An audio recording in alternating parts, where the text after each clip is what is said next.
Let's do this. Get ready for the Dirt Life Show. Woo-wee! Episode 58 of the Dirt Life Show. What's going on, everybody? Welcome on this fine Monday night. We appreciate you guys joining us. As always, we want you guys to jump into the comments on our live sessions on Facebook and YouTube. Tonight we got a really, really good show planned for you guys, man. The racing has been insane the last few weeks here. It's like 2020 started off shitty, but now like the racing stuff is just getting super, super good. So I'd like to welcome back in the studio my co-host extraordinaire. Started the Dirt Life Show with me, Cody Sanders. What's up, dude? What's up, man? How are you doing today? Been a long day, dude. I'm excited to be here.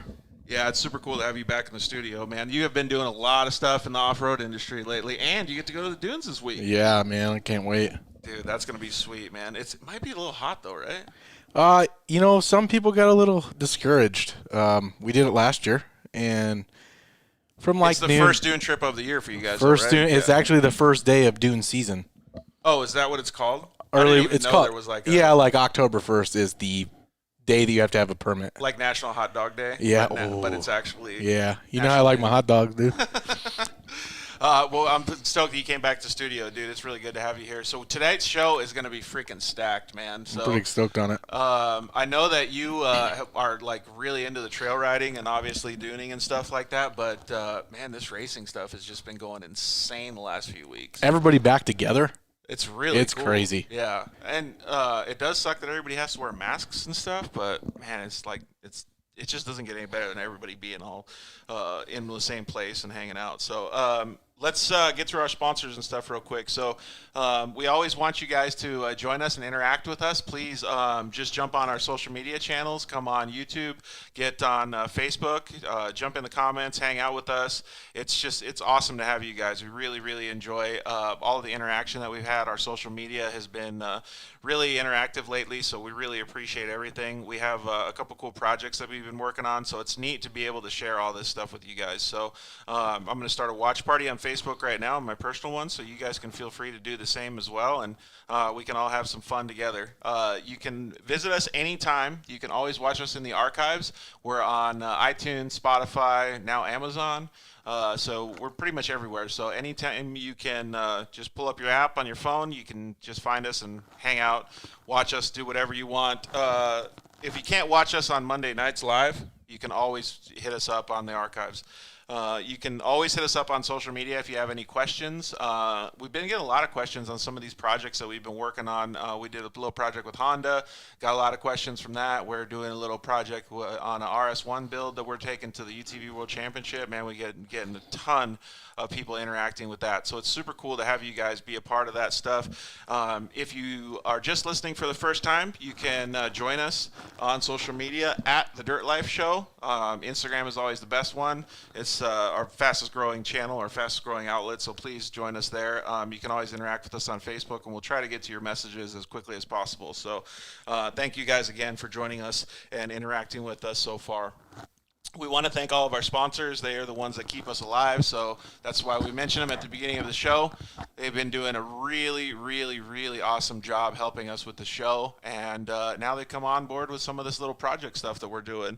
So thank you very much to the Shock Therapy. Justin at Shock Therapy is actually going to call in tonight, give us a little Baja 500 recap.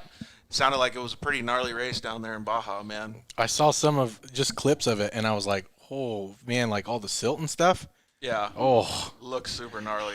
And there was so many teams that had issues and stuff, but it's cool to see everybody go into it with so much more preparation and then understanding like, shit, this is still racing, dude. Like, we could be as prepared as possible and the track will still win no matter what. So I think it's cool because it really shows the determination, the willpower, and the never give up attitudes of all these racers, because there was so many people that had issues and still never gave up. I saw the carnage, man. I saw those too. Yeah, they either made it across the finish line or they placed. So it was really cool to see all that stuff. stuff. So, yeah, thank you to Justin at Shock Therapy for being a partner of the show. You can use the code DIRTLIFE over at Shock Therapy and save a whole bunch of money. We know a lot of people have been getting referred over there and doing a bunch of stuff. He's really kicking ass. His business is doing really well, and we want you guys to support him because he supports us. So thank you very much to the guys at Shock Therapy. Thanks to Ryan over at Kmc Wheels and the guys at EFX Tires too. Ryan over at EFX Tires, they jumped on board with his RS1 project that we're working on, and they got it all dialed in. So we're going to see those guys at the UTV World Championship. So we definitely want you guys to say hi if you guys are out there as well. Thank you to the guys at Zollinger Racing Products. You can use the code DIRTLIFE at ZollingerRacingProducts.com. Save a whole bunch of money there as well. They make so much cool stuff. I mentioned it on the last show, but the UTV industry, I don't know if you've seen or purchased like any UTV stuff lately, but the UTV industry, like the level of all the products is like, it's just so much higher than it used to be 2 years ago. Getting like sandcar style from back in the 2000s, early 2000s. I don't know. I feel like it's even a little bit, well, maybe not like buckshot sandcar style, but like it's really, really good. Like the level of like, I don't know. In my mind, I think like Formula One, right, where everything's custom made. It's like perfect. Like I start seeing these things, like trying to reach those levels, and I just get so excited because the UTV guys are like just chomping at the bit to get these products. And Zollinger is one of the guys that does that stuff. So, like I said, use the code DIRTLIFE at ZollingerRacingProducts.com. And SOLDERWELD, thank you guys very much. Or excuse me, thank you, Lance, and all the guys over at SOLDERWELD for helping us out. They've been on board since day one. I know you have an off-road repair kit in your rig. Yep, I've used it. Oh, really? Not on the Yamaha, because it's the Yamaha, dude. We don't break down. It's usually a Polaris I help out here and there. But you did use it, huh? We did use it, yeah. Yeah, so those things help out, man. So you guys should all have an off-road repair kit on your vehicle to make sure that you can finish your race or finish your ride is their motto. So you can use the code DIRTLIFE at SOLDERWELD.com, save a whole bunch of money. And speaking of KMC, we still got this Smell of Victory candle in the studio. Sure does smell like victory. Dude, I can't believe... You should put that on your dash in the race, dude. Really? At the UTV World Championships have this? You should, just hang it out. Yeah, you should. It'll make me go faster because I'll be chasing that smell. Dude, this thing is really, really good, man. I love that thing. And plus, it's the smell of victory, man. So we're going to talk with a person that was victorious this weekend at the Baja 500. She's going to call in, I think around, 6:40 tonight? Kristen Matlock. And Kristen's a friend of the show and just an all-around good person. Her and her husband, Wayne, have both been on the show, and they had an awesome time down there in Baja, pre-running, having a good time. So I want to talk to her about that because, honestly, that's on my bucket list, dude. I don't know if you'd be down to go, just like pre-run. We don't have to race or anything. Just go down, pre-run the course, have fun, eat tacos. I'm in. You said taco, dude. Give out stickers. I'm in. And so I think it'll be cool to talk to her about all that stuff. But one of the most impressive things that she did over the weekend was she drives a normally aspirated Polaris, well, we'll call it a four-seater, but Polaris race car. And she won the UTVs overall, passed all the turbos, and won the UTVs overall. So it's pretty phenomenal that she has the capability and driving skill to do that. So I can't wait to talk to her about it. I mean, they've done their homework, but even her husband, Wayne, I think he started before her. We'll ask her in a turbo car, and he still finished behind her. It's crazy. Dude, it's insane, right? So how awesome would that feel to be the first UTV to cross the finish line, though? That'd be game changer in life, dude. I know. Everything you've worked so hard for. Yeah, like that is a huge race, too, isn't it? Yeah, exactly. That would really be something. So I don't know if we got any comments coming in. I got a couple. Matt Gerald, what's up, man? How are you? Zach Jeffers, what's up, dude? Yeah, and then, excuse me, Chris Summers. Cody must be talking about the dunes. Yep. So we can talk about that a little bit before we get in this racing stuff. Oh, well, John Huppert's, did you find a seat for the RS1? We did. So thanks for asking that question, John. Actually, the RS1 is at a secret, undisclosed location right now. Yep. It ain't in the garage, folks. I tried to see it. I tried. Tried to peep it, but so we're just finishing up with some of the harnesses and safety equipment on that bad boy. You guys know that I'm a huge proponent of safety, big safety guy right here now. Like, I'm a huge proponent of safety now, so we have some pretty cool stuff that we're going to be coming up with in the next, I don't know, maybe we'll call it like 2-3 months, that we're going to be working with a company called UPR and Jeff Furrier on, and it's going to really showcase a lot of the stuff. I was going to ask Cody, and what a better time to ask him on the show. show. We'd like to set up a UTV event in southern Arizona and have people come out. Obviously, we can do show and glow, and they can show off their cars and have a good time, eat tacos. Yep. And what we'd like to do is have Jeff come out and weigh people's vehicles with the scales that he has, and allow them to, because I think he's going to be working with shock therapy pretty soon, and so they can get spring kits and things like that through Justin or through Jeff, as well as he'll be there with, basically it's like a mock-up seat that you can sit in, and it can test all of the ways that you can sit in the seat, where you can put your harnesses, and it shows people safety, and we can go look at people's cars while they're there talking, eating tacos and stuff, and we can show them how to be safe in their cars. I think it would be super cool. I think that's one of the biggest things that people don't fully maybe not know or understand. You helped out quite a bit of people that I know through dune trips and stuff, and my crew chief Brian did. Yeah, and it was insane to learn how many people don't correctly wear them. Yeah. I mean, it's crazy. So there's a really easy way to explain it. And like most people, when they put in harnesses in their UTVs, they just set up their harnesses, and you were guilty of this as well as your wife, Carly. They just set up their harnesses and they put them how they feel comfortable, right? Well, that's okay to do, but most of the time the stock lap belt with that rolls over your shoulder is more protective than that setup with those harnesses. And it's crazy how people don't know that and don't understand it. But there's a certain way that you need to set it up. It has to be, at a certain level of your shoulders. It can't be around your seat. Like, unfortunately, the Yamahas have a big problem with that, where the harnesses go around the seat. Little girls like your wife, it barely even hugged her side of her shoulders, like. So it's really important to have that. So I think it would be cool to have a little show and glow event and talk about safety and stuff. Hey, just let me know. We'll plan it. Yeah, I think it'd be fun. So for those of you that don't know or don't remember, Cody was on the first episodes of the Dirt Life show, and he is a big proponent of safety too, but he operates a page on Facebook called 520 Side by Side, which is a Southern Arizona side-by-side group, but has tons of members, tons of interaction. It's really cool because the whole community comes together. You guys do rides and events and rad stuff. Diamond Children's every year. Yeah, that was a cool event, helping out kids and stuff. So you guys should go check that out for sure, and say hi to all those guys over there too. It's not just people in Arizona too. No, I mean, you got people in California, you got people in Phoenix, everywhere. Ended up just being that way, and we all usually meet up at the dunes. That's exactly why we call the show the Dirt Life, because everybody wants to collaborate together, right? Yep. So, all right, so, and that actually brings me to my first subject that we want to talk about tonight was how cool this is. Like, I've been noticing ever since we started the show. We started it because we love the dirt, right? And we like playing in the dirt. But the more that the show grows and the more that I interact with people, I see how really awesome the community is and how really caring all the people are in the community, especially with this little RS1 project that we're doing. How many people want to jump on board? How many people want to help out? And how many people really, really enjoy being a part of the side-by-side community? And you get to see that often with the side-by-side page that you have. Yep. It's pretty interesting, right? It's just come a really long way. Yeah. It's neat to see that, though. And it's all because people like playing in the dirt. That's simple, right? So, and you get to go do that this week. When are you leaving to go to the dunes? Wednesday night after work. Ooh, that'll be pretty fun. Yeah, so I'll get out there at dark. Off? Yeah, I got 2 days off, and then at the end of the month is Halloween.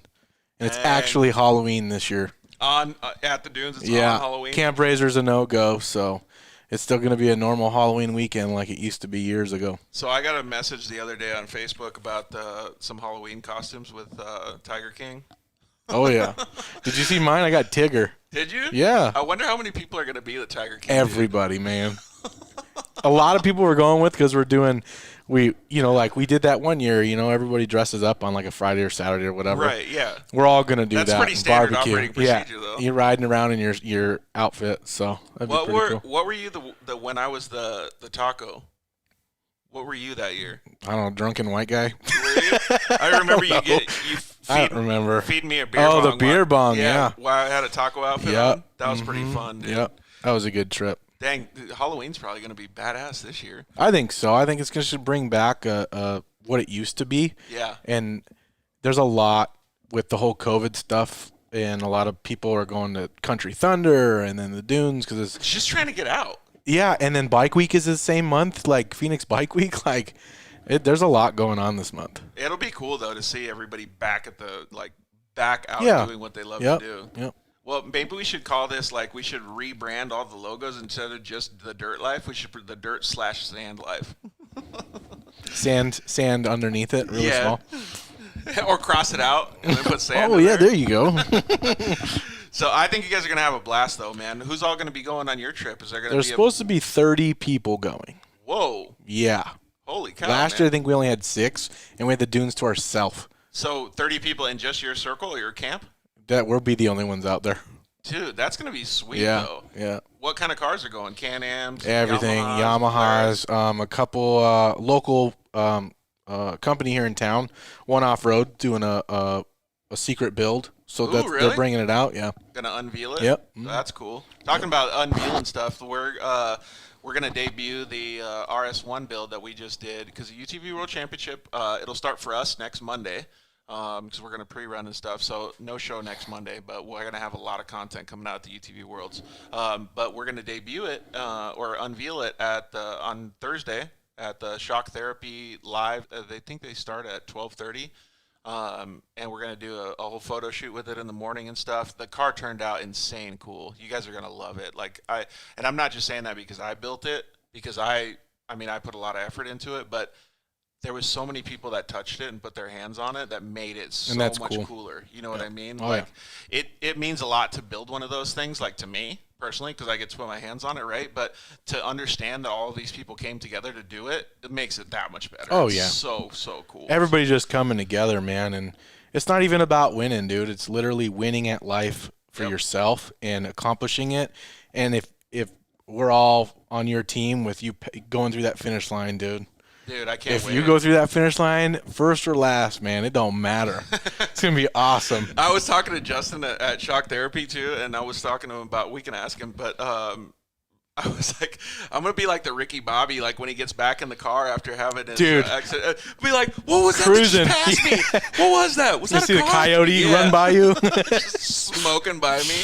I'm going to be going so slow. That RS1 handles like a freaking dream in the whoops, though, dude. We had it pegged going, I think 78 was its fastest. That's it could crazy. go through 3-4 foot whoops, just wide open, and those shocks handled it like butter. I couldn't believe it. So, and John was that's commented in. What's he got? Question there. He was saying he worked for another chased team for a Baja. 1900 team in the last year's Baja 1000. So maybe he's got epic. some questions for Kristen, because I know that they did a whole bunch of different chase stuff because they had so many people that they had to take care of this last race. So so it's kind of crazy though. We talk about all this work, people are making these builds, doing all these crazy things. Since I'm just kind of, I don't know what you want to say, getting my life organized again, after all this crap that happened to me last year. My body has been so sore, it's crazy. I don't know if you ever feel like this, but it feels like I could just somehow if I could put Zerk fittings in and I could get grease to grease up my bones. What's that one movie where they? Oh man, it's old. I need to oil. How do you oil your bones? That's what I need, dude. Get a hot tub. Maybe that could Get a be hot tub, dude. That could be a good one. We'll put a hot tub at the studio. We'll just have a there you go. A studio, right in here, man. They make the blow up ones for $400. A hot tub show. Yeah, that would be perfect. Cleaning the dirt off the life. Yeah. Well, we would probably have to have your wife and then some other girls in here too. Oh yeah. Because nobody's gonna want to look at us in swim trunks. Hey. So I was just thinking about it the other day because I was walking around and I was like, holy crap, I feel like I'm squeaking. I feel like my body is squeaky because it needs to get lubed up. Yeah, but how much metal's in your body, George? That's true. Be real. Maybe I should put some Zert fittings on here. So I learned something new the other day too, and I keep talking about myself, but Justin's calling in actually, so we'll talk to him, but I'll get back to it in just a second here. Justin Smith, what's going on, bud? Oh, Mr. Hamill, how are you, man? We're doing good. We were just talking about we wish we could put Zerk fittings or something on our bodies so that we could lube up our bones a little bit better when we get a little bit sore. That would be like an age preventer. Yeah. And I would feel 30 again instead of what I am. Would you bring your mullet back? Hell, dude, if it meant that I could act like I was 30 and be 30, I would wear a mullet off every orifice of my body. That's what you have a mullet dude, on your I got knee. that stuck in my head right now. A mullet on your knee, wherever it is. You can't. You can't unhear that, and you surely can't unsee that. I'm definitely looking right now everywhere, and that's what I see. Well, I know that you're busy at work because you just got home from the races and stuff like that, Justin, but I appreciate you taking the time with us. We got Cody Sanders, co-host extraordinaire, in the studio, so that's whose voice you're going to hear. But we had you call in because we wanted to hear how the races went this weekend, man. You just did the Baja 500, and you're already back at work kicking butt.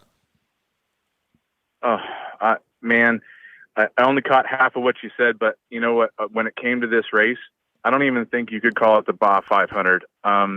You really should call it 2 San Felipe 250s. Oh, really?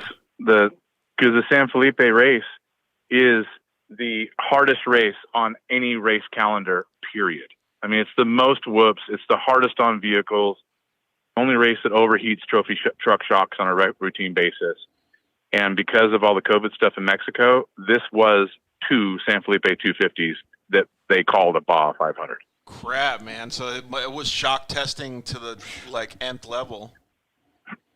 We took the time actually to throw a bunch of shock cooling devices on our car, which worked out great because the last time we ran San Felipe, we were running, overheating temps on the shocks, like 290, 300 degrees.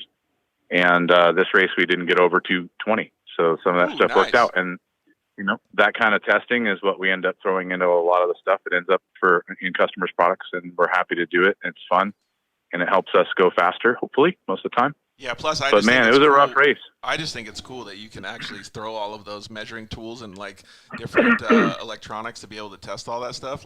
I geek out on that kind of shit. Well, you know me pretty well. I'm pretty much a nerd on that stuff. Computer guy with shocks. Hey, so what was the deal when you guys went down there? Because I know that you guys had kind of a crazy schedule because you had to get away from work and you had to shred down to Baja. So you did or did not have time to pre-run? We did not pre-run this race. It's the first Mexico race we have not pre-run. There were some things that bit us because of that, and it was mostly scheduling. We couldn't get down there, but one thing, we had a pit plan in place, and we couldn't found out because we did not pre-run. We did not have access to 2 of the pits. Oh shit! And so on the fly, we're 30 miles into the race, and I hear the crew discussing all the changes in pit strategy that are happening right during the race. Everything we had planned on, not going to happen. And they're changing their spots, and they did an amazing job. They had it all figured out. I didn't have to get on the radio and talk once. They just had it all worked out, mileage and everything done. Just told us when to stop. Okay, so that's one of the things that we were going to talk with you guys about today was how much, fun it is to be down in Baja, but the crew has to be so much more on point. We said it in the last, I think, 3 or 4 shows. A driver is awesome, right? Justin's a fantastic driver. He knows what he's doing, but the crew and the co-drivers are so, I feel like they're more important.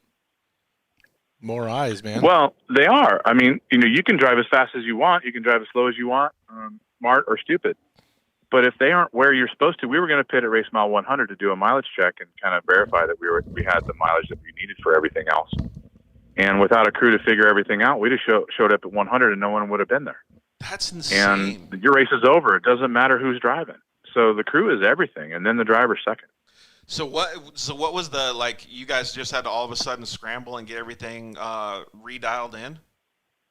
Yeah, so on the race maps that are given out, there's an access road listed for the race mile 100, and then the race course goes up north to Mexicali and comes back down and hits that same spot at race mile 220. And they do that a lot in racing so that the crew doesn't have to move. And so one truck could fuel you twice.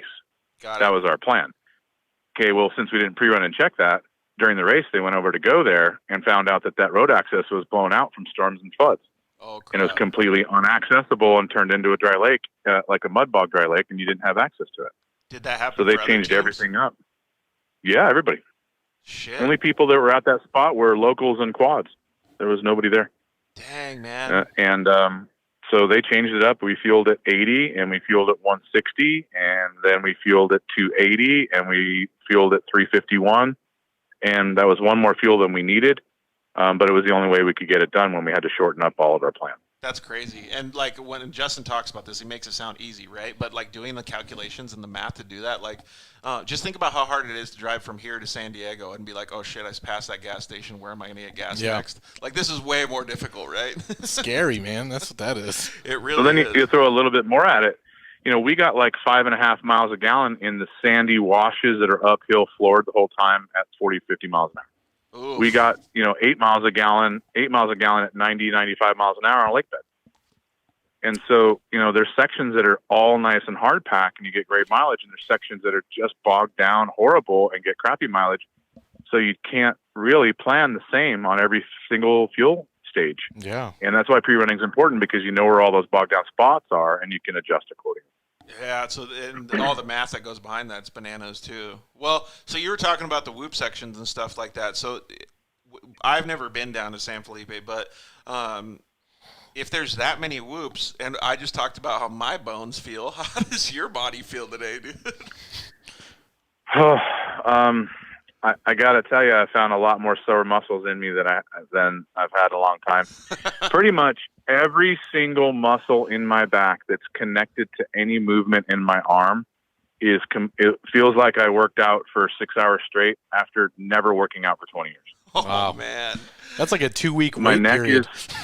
It really is. Yeah, for sure. My neck is stiff as a board because I would be, say, paying attention to a gauge and then, smack something hard and get a zinger and, your arm go to sleep because it hits you so hard. Yeah. So my neck is a bit sore. And for some reason, some Mexico bee stung me in the hand, and I got a puffy hand, too, in the middle of all that. Great. Yeah, way to add insult to injury, right? Well, we want to talk about I know, your right? race. What'd I do to the bee? I didn't do anything to him. Well, who knows? Maybe you stole his taco. Did you guys get any good tacos down there? Always, man. We pull into town. It's the first thing we do. Nice. We leave town. That's the last thing we do. We want to get the best of the city on the way out and on the way in. It was great. We had a disappointing race. Our plan was it was super hot and super humid. Over 100 degrees and probably 90% humidity near the ocean. And there's a lot of hot lake floored and overheat stuff for blow belts, and we just figured we'd let them do it. So we were going to run not half pace, but a relaxed pace for the first half. And we did that. We started 11th, and by our first fuel 80, we were third.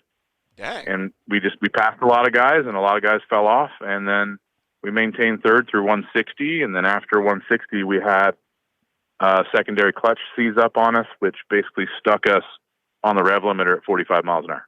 Oh. So from 220 to 280, we couldn't go any faster than 45 on the rev limiter. And so when we could, we pretty much just sat it right there, bouncing off the limiter as much as we could. Got to the pit, changed the secondary, changed some more stuff. We actually threw a front shock on it. Secondary? Like, how did you figure that out while you're driving? Well, I've done a lot of clutch testing, and the secondary is basically what shifts in at about 45 miles an hour and gives you that high gear. Got it. So since the clutching was maxed out, I knew we were running on the primary only, and the secondary wasn't working. Yeah, process of elimination kind of stuff. Yeah, I don't know. I've been there before too, and had them blow up, and it felt the same. So that was pretty easy. But in the pit, our guys again killed it. You're talking about the importance of your crew. They did a secondary clutch, a front shock, fuel, water, and 5 other little things in 12 minutes. Holy smokes! Serious? That's pretty good. 12 minutes. I have video of it. We're gonna do like fast motion and post it so everybody can see. It was 12 minutes. Unbelievable. We came into that pit thinking we're just finishing this race. We don't have a chance because we've been running 45 miles an hour for the last 50 miles. And this is going to take 25, 30 minutes to fix the car, blah, blah, blah. We're way out of it. 12 minutes later, we're back on the road and thinking that we can catch second place. Dude, that's freaking bananas, man. That's cool. Yeah. Though. That's a testament to your boys, though, for getting that thing done. Big time. They're awesome. And so now we're on the course with a car that can run some mile an hour and through the whoops with the shock fixed. And we're doing the math, and we're getting the splits that we're 13 miles behind second place at Murray's, and we're 18 miles behind Matlock. And we're doing the math. I'm like, I got to be 10% faster than them to catch them in 150 or 60 miles. Damn, that's running with your hair on fire. Yeah. Screw it. Let's try it. So we turned it up as hard as I could drive the car. And, 20 minutes later, that 13-mile lead was 10. Nice. And then another 20 minutes, it was 7 miles. Then it was 5. Then it was 3. And we ended up catching Murray's in 80 miles. That's freaking and sweet. passed them. Staying consistent. It was awesome. It was the most fun part of the race. And then a few miles later, we passed Matlock, and he was broken on the side of the road, but they were getting back in the car to go, kind of like maybe they had a belt or something. So we picked it up even harder because we figured he was going to chase us. And then 20 minutes later, our crew says, hey, they're going the wrong direction, 25 miles an hour, like they're going back to town. So he must have been broke. Oh, crap. Wayne ended up pulling a third, though. He did. So what he ended up doing is he broke an upper control arm, drove it to town or back to the highway, fixed it with his crew, drove back to the same spot on the course that he stopped, and then rejoined the race and finished it. Dude, talk about never give That's up. how man. he did that. Awesome. Both you guys. Right. So we kept the pace because I wanted to keep the gap to the Murrays big enough for us to change a tire. So we got 7 miles ahead of them and then kind of maintained that. And we took a splash of fuel at 450, and we're thinking, we got 40 miles to go, and we got the win. And we're 7 minutes ahead of second. We're good to go. Just kind of cruise it, and we're just cruising at 470. Hit a rock that was in the whoops that I never saw, and it cleaned the spindle off the left front of the car. Oh, man. Was it in the nighttime, too? It was dusk, kind of one of those sun in your face and can't really see the whoops, that kind of stuff. I never saw it. Jeff, my navigator, never saw it, but, I hit it and ruined it, and I'm still having a hard time getting over it because we had it. Yeah. Well, dude, you got to rest on all the stuff that did happen positive, because that's pretty amazing that all that stuff went, I guess, in the right direction leading up to that point, because, we know a bunch of teams that wouldn't have pushed through it and wouldn't have been able to push through it as well either. Well, you never give up in Baja because you don't know what's going to happen, and people break in front of you. They can break a mile before the finish and not fix it, so you don't give up. And we had the crew ran a spindle out to us, and we had the thing fixed. We were down for a total of hour and 10 minutes, and then we drove it in, kind of putt just to finich. And we ended up we thought fifth, but ended up being sixth, and we're pretty happy with that being down as much as we were. That's crazy. So you take that hour of time off, then there would have been a really, really good chance that you guys won that bad boy. Oh, for sure. I mean, we were 7 miles ahead of second place when I ripped that spindle off, so we were sitting pretty good. But the races aren't over until they're freaking over, and that is very, very true. You can't count your win in advance. That's why Jeff and I were not refusing to talk about the fact we could win. Yeah, that's a really good, don't say it and jinx it. That's a good point. In motocross, we always told each other, if you're going to say, I'm going to go out for one last moto, don't go out for that one last moto ever. Because exactly. You're always going to have something happen. How did you feel about your pace during that last little stint then, before the rock?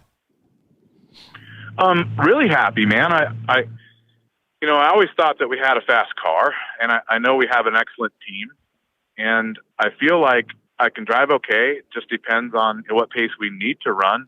I don't go out there hair on fire if that's not what's needed. We're going to drive what a smart race should be.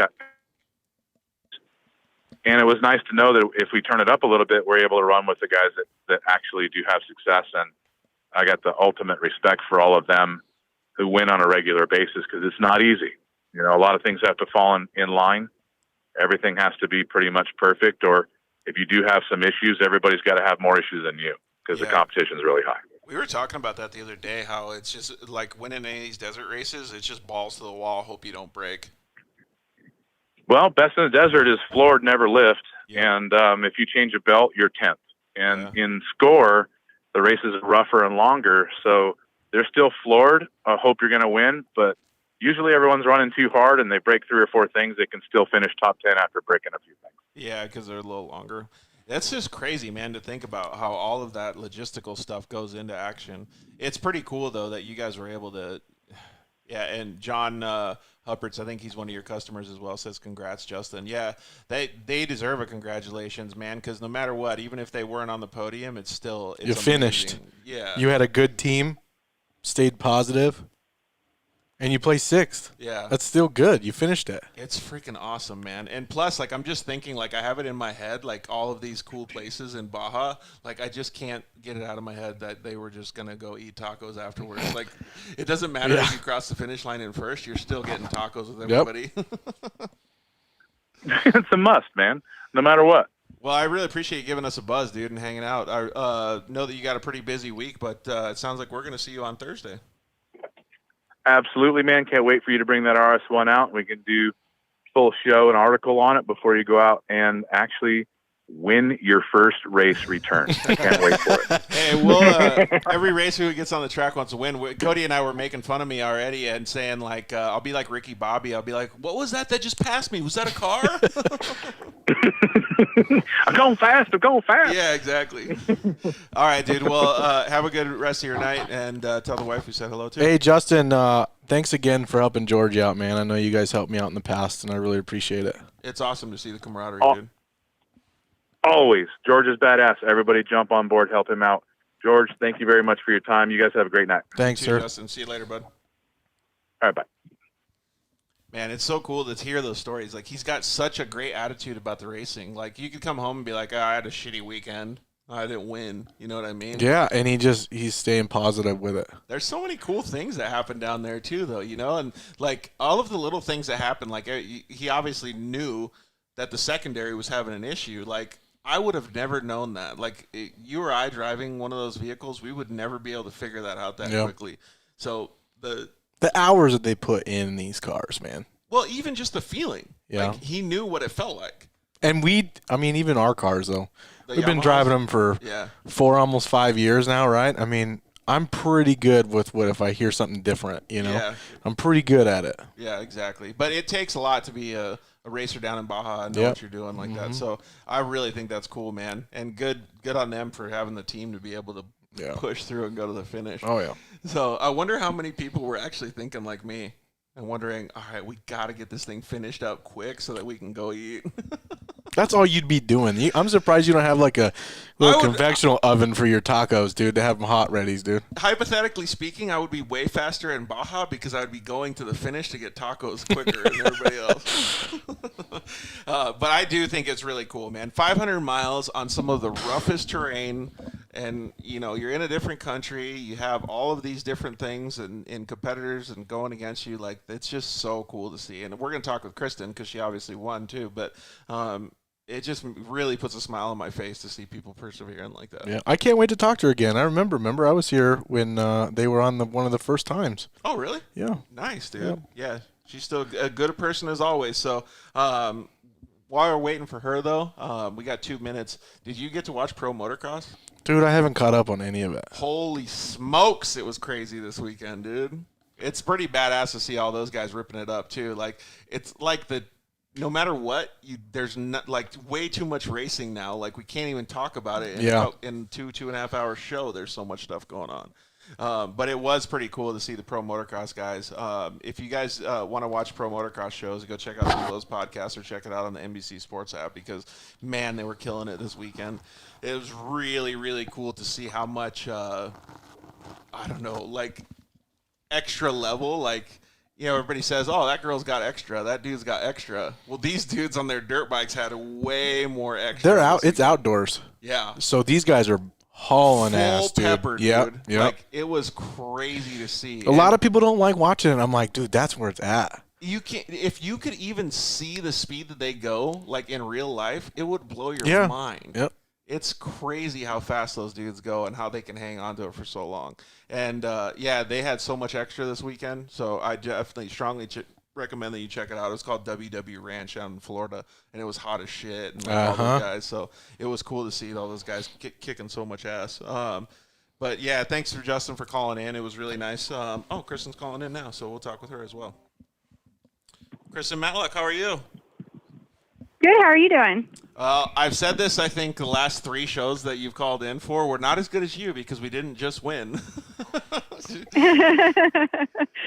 Oh, funny. Lots of consistent winning I from had you, a good though. weekend.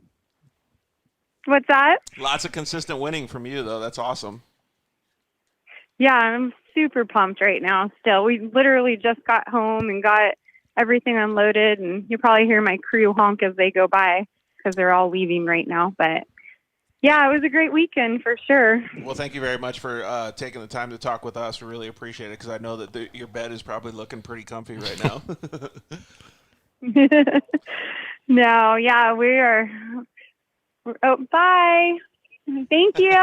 See, yeah, Okay. they Still working. literally just got unloaded. Well, that's cool though. I'm glad that you guys got home safe as well. So maybe give us a little bit of a recap of what went on this past I don't know, week and a half or so. Because if you don't follow Kristen Matlock on social media, you definitely should. She's been putting out a lot of good content. Last week I think it was you, Craig Scanlon, and your husband Wayne obviously put out a lot of fun social media content with one of your sponsors, Yokohama, and it was really cool to see that because you did behind the scenes of what was going on down there in Baja. But maybe you could tell us a little bit about that too. Yeah, we went down there last Saturday, and we got down there late at night and got everything unloaded and set up and ready for the next day, and just pre-ran all week long because that's what Baja's all about. You get to go down there and you pre-run, practice the course. Down there at this particular race, it was 500 miles or 495, pretty close to it. But there's 198 virtual checkpoints that you have to hit. Holy cow. But yeah. So it's quite a bit. But in between, all you have to do is hit virtual checkpoint to virtual checkpoint. I mean, you can't cut off like a whole mountain or it can't be a huge cut. But if there's a faster line to the left or right of it that's smoother, then it's game on. So you have to go down there and you have to do your homework is what we call it. And it makes a world of difference because when seconds count, it's important to shave off that time. So yeah, I agree with that. This go around, yeah. So I had a new co-driver this time. His name's Max Eddy. He's been a professional motorcycle rider for many years now, and he's been doing a bit of co-driving for other teams as well. And him and I just worked so well with pre-running, because I know some good lines and he knows some good lines, and we were able to just kind of put them all together, and we just had to learn each other's language a little bit, but for the most part, everything just worked out perfect. Yeah, well, it sounds like it did. We can talk about a little bit about the race, but so what Kristen's talking about for people that may or may not have ever raced in their life. Imagine going out on your local trail and you're side by side and you're having a good time with all your buddies, but you know this trail better than the 5 other guys in your crew. And you pick all the smooth lines, right? Like you don't go over the big rocks. You go on the left, and you got to go up this little side hill or whatever it is. That's exactly what she's talking about. So when she says pre-running is important, she's not messing around.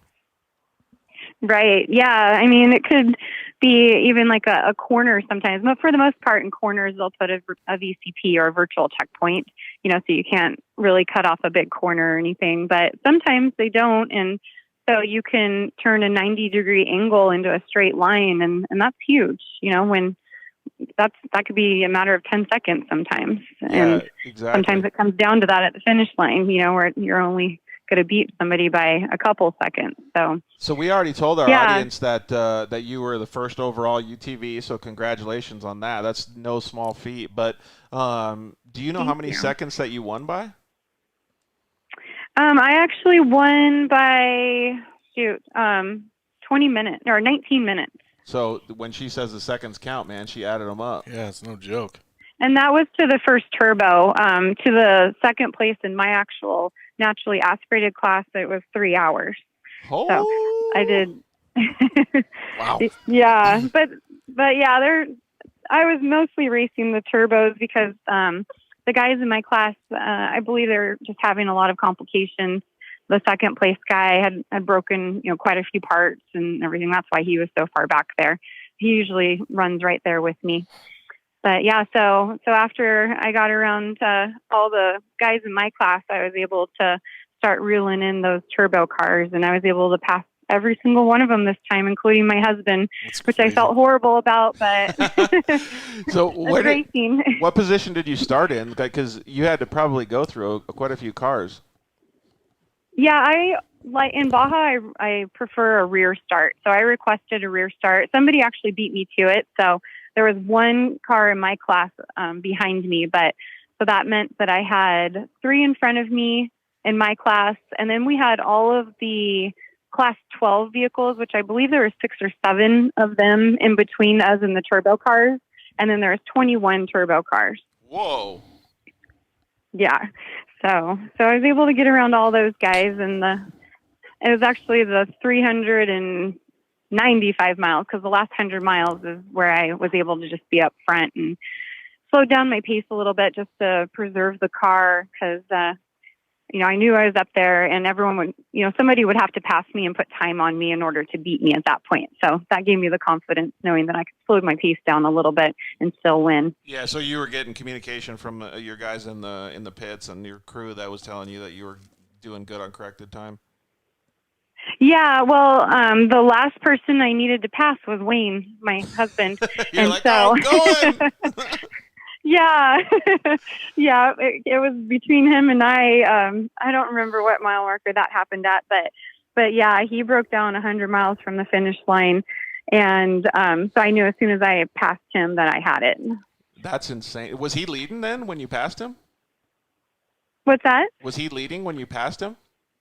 He was. Yeah. He was leading to me he had about 14 minutes on me at that point.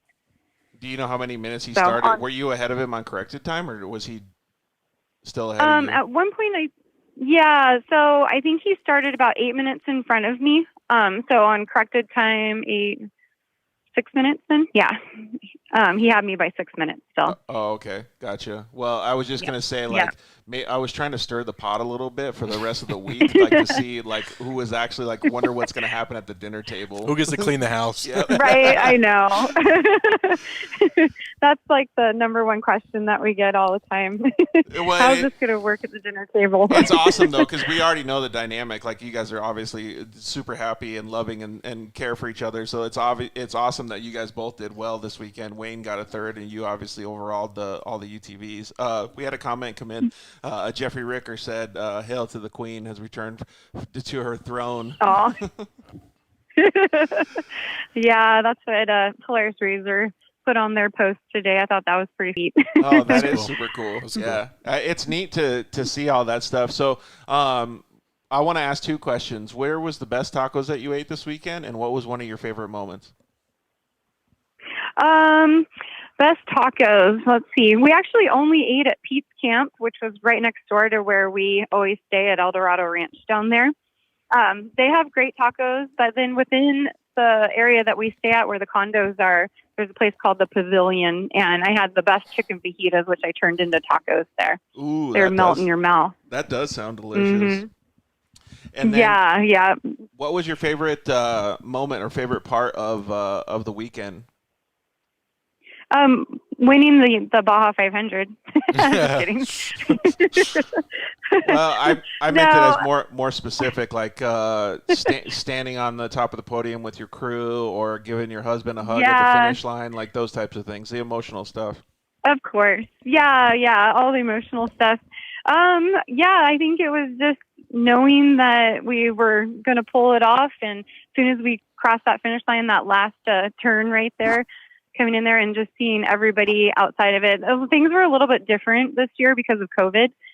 Just like here in the States, we all had to wear masks. So when we got across the finish line, we didn't have anyone there like we normally would. Normally, you've got all your fans there just cheering you on.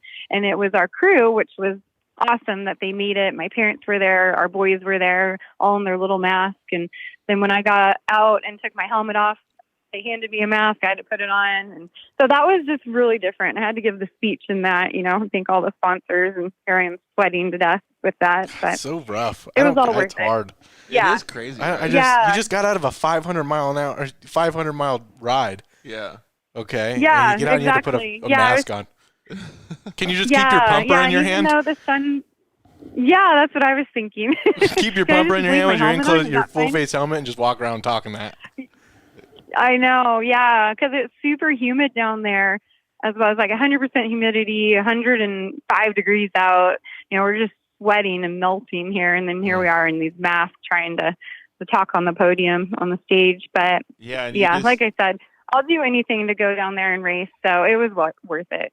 Yeah, 100%. And did you guys get to see a bunch of the same people like when you were pre-running and stuff too? Because I know that you guys give out stickers and stuff to all the locals. Was that like pretty well accepted? Yeah. Everything else was the same. It was just SCORE, had to follow protocol in order to put the event on, just like all the other promoters here in the state. So they did their job, made it happen, and I'm super grateful that they were able to pull that off. Yeah, I know that it took a lot for all of those guys to be able to put that race on. We had a couple discussions with some people that were on the inside loop or whatever you want to call it on all that stuff, and there was even like a couple days before the race they were even thinking about maybe it wasn't going to happen. So it was really neat that they all got it to work out.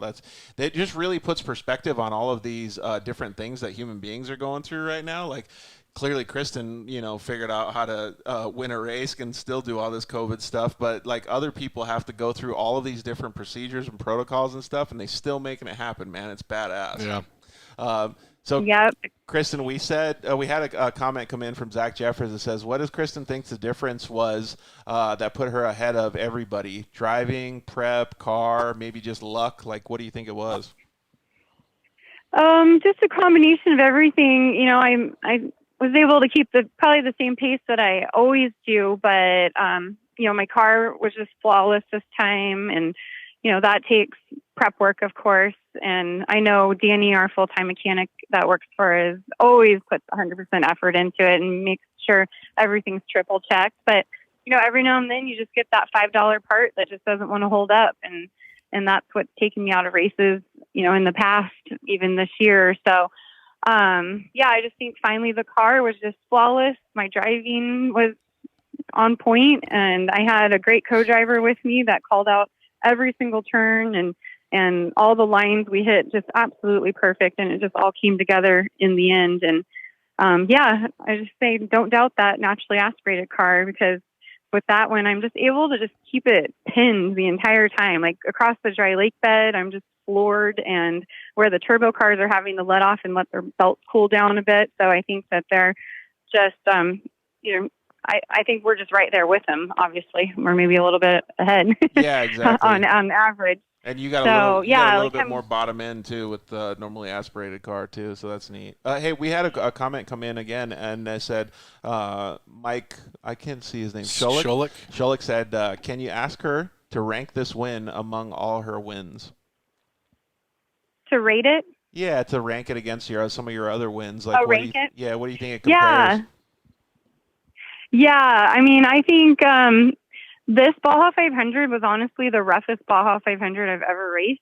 And talking to other racers that have been racing longer than me, completely agree, because it was hot and just humid, and we're in San Felipe, and San Felipe is just known to be one of the most grueling areas to race anyways. And then you make it 500 miles instead of like its normal 250 or 350. So it was super challenging. So I would rank it right up there, top 3 for sure.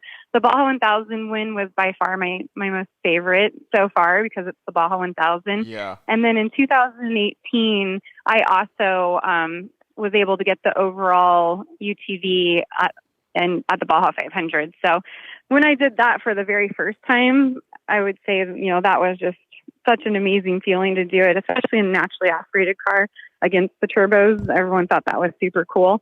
And so, yeah, this is definitely top 3. But right now it's my number 1. Yeah, it's because you haven't even got to go inside your house yet. Yeah, exactly. So fresh.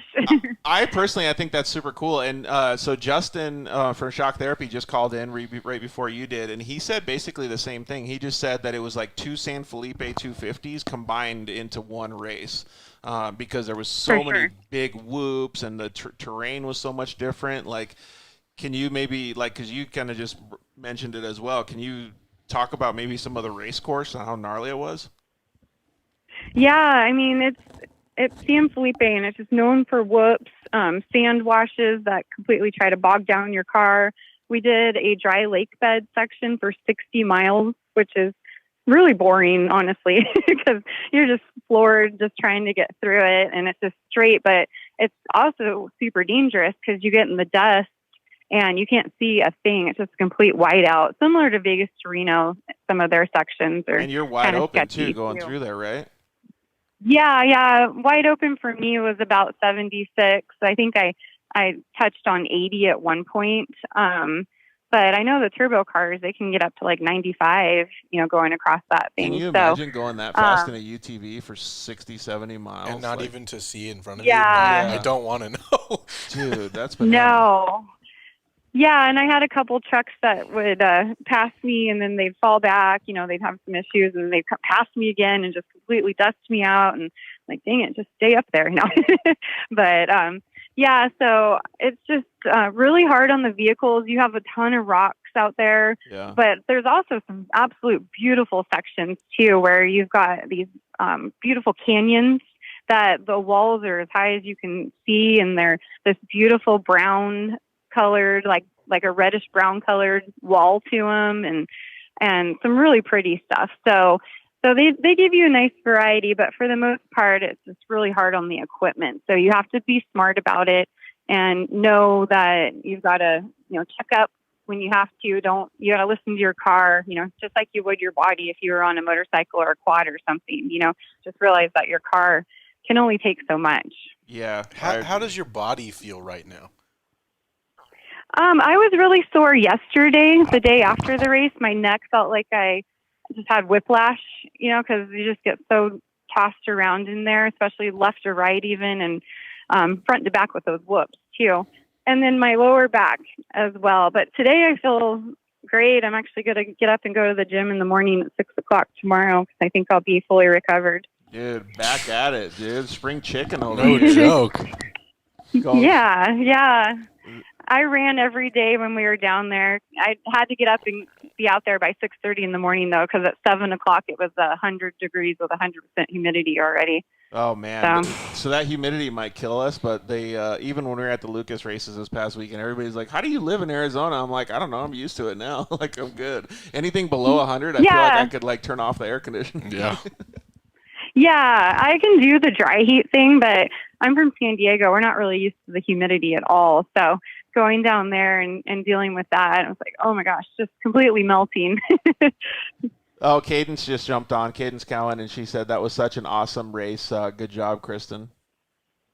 Oh, she's so cute. She was down there with us, her and her dad both, and she took good care of me in the pits. She always gives me all my food and water and anything I need. She takes care of me. She knows what I want. And so we've actually spoke about this on the show before. Actually, two things that I'm going to bring up, but it's really cool to see that, because Cadence is a young racer herself, and she wants to do these things like what Kristen is doing. And what better way to do it than obviously going down with your mentor, but learning all the ins and outs of what goes on behind the scenes. Yep. It's really, really cool. We've talked about it a million times, and if you're a kid out there, or if you're listening to the show, man, you definitely need to put in the work, just like Cadence is, to be able to go down and figure out what happens when you're putting all the work in to go racing. Another thing that we talked about, Kristen, before on the show was that I definitely, like, one of my bucket list things is to go down and do a pre-run just to go have fun, because I think one of the most exciting things that you just said was all of the visuals that you got going in my head when you said the big cliffs, and then you say, like the different trees and the way the earth looks. I just, that gets me going so much. Yeah, it's so pretty down there, and you definitely should. The fun part's the pre-running. I mean, the race is awesome as well, but when you get to just go out with your friends, like we had Craig Scanlon and his whole crew down there with us the whole time, it was just so much fun each day out there, just driving razors and having fun and coming back. And like I said, having tacos every night and maybe a White Claw here and there, but just sneak one in when nobody's looking. Yeah. I'll do it like the first day or two when we get there, but after that it's all about electrolytes and water for me. But and then there's always the night after the race to celebrate. So one of the funniest but things we had a great time. Yeah, it looked like you guys did. One of the funniest things that I saw on social media all week, well, actually it was the funniest thing. So I'm actually wearing my SMG hat today because thank you very much, Craig, for helping me out with this little RS1 build. I saw a video that I think you posted it or Craig posted it, whoever did, but Craig was doing an interview and he was looking at somebody's shoes and he goes, I don't think men should be able to wear flip-flops. It just looks really weird. Yeah, he has a weird flip-flop thing. Yeah, I don't know. I mean, we're all in flip-flops, all the guys, and he won't wear them because he thinks feet are like gross or something. I don't know. I couldn't stop talking about it for the rest of the week after I saw that. I'm like, so every time I see a dude with flip-flops, I'm just going to say something to somebody else. Yeah, I don't know. Yeah, I think it's normal because I'm from San Diego and everybody wears flip-flops. Clearly. Yeah. Yeah. So for him to say that, I'm like, what's wrong with you? I don't see why do you not like them? But he's a Minnesota guy, so maybe that's why. Yeah, nobody wears flip-flops. No. There. You get tortured. That's where you wear Uggs, George. All right. Well, thank you very much, Kristen. I really appreciate you coming on the show. Like, I want you to go get some rest and hang out with the family. I know that you're chomping at the bit. So. Yeah, I'm actually going to go get some tacos where I live right now. No way. What's the name of the place? Here. We like a place called Al Poncho's in Alpine where we live. Sweet. But yeah, they have their tacos in Baja and we have our tacos here, and they're just slightly different. And I miss the ones from home. So here we go. Nice. It sounds like I would be best friends with her if she ate tacos this often. So. All right. Well, thanks, Kristen. And please tell the family we said hello to. And then going on that suggestion that you made to me, a month ago or so, I still want to have the kids episode with the kids. So I want to talk to you a little bit more about that because I think it would be really, really fun to get all the kids going. For sure. Awesome. Well, thanks for having me. I appreciate it. Yeah, no problem. Thank you very much nice for coming talking to on. you. And clearly, congratulations. You really kicked ass this weekend. So kudos to you and your team. Thank you. Thank you very much. We'll talk to you guys soon. See you later.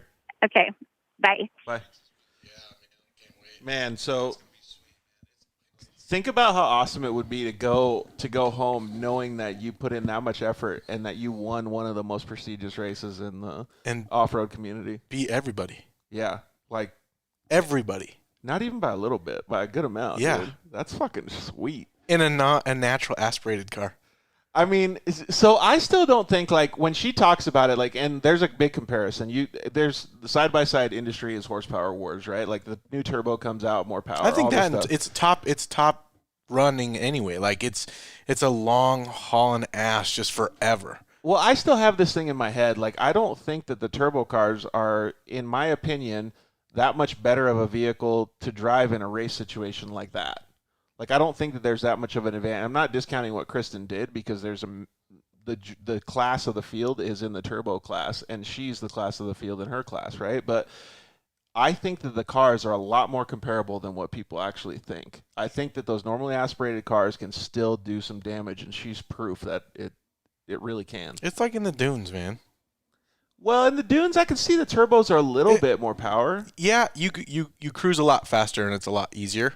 Right. But I like having the challenge. Yeah, like would you like try driving a Rhino around though? I have done that. Dude, my dad took his Razor 800 out. So did I. us. Remember, I used to do it too. I loved it. He complained about his back hurting too because he was hitting some of those G-outs so fast. Man, it was easy for us to get around. So I guess I'm kind of on the fence about what I'm saying. Like, maybe if you're talking about like a normally aspirated Razor 800 against some of the new turbo cars, there's a big difference, right? But when you're talking about just a normally aspirated car compared to a turbo car, I don't think there's as much of a difference as what people really think when they go into a dealership. Yeah.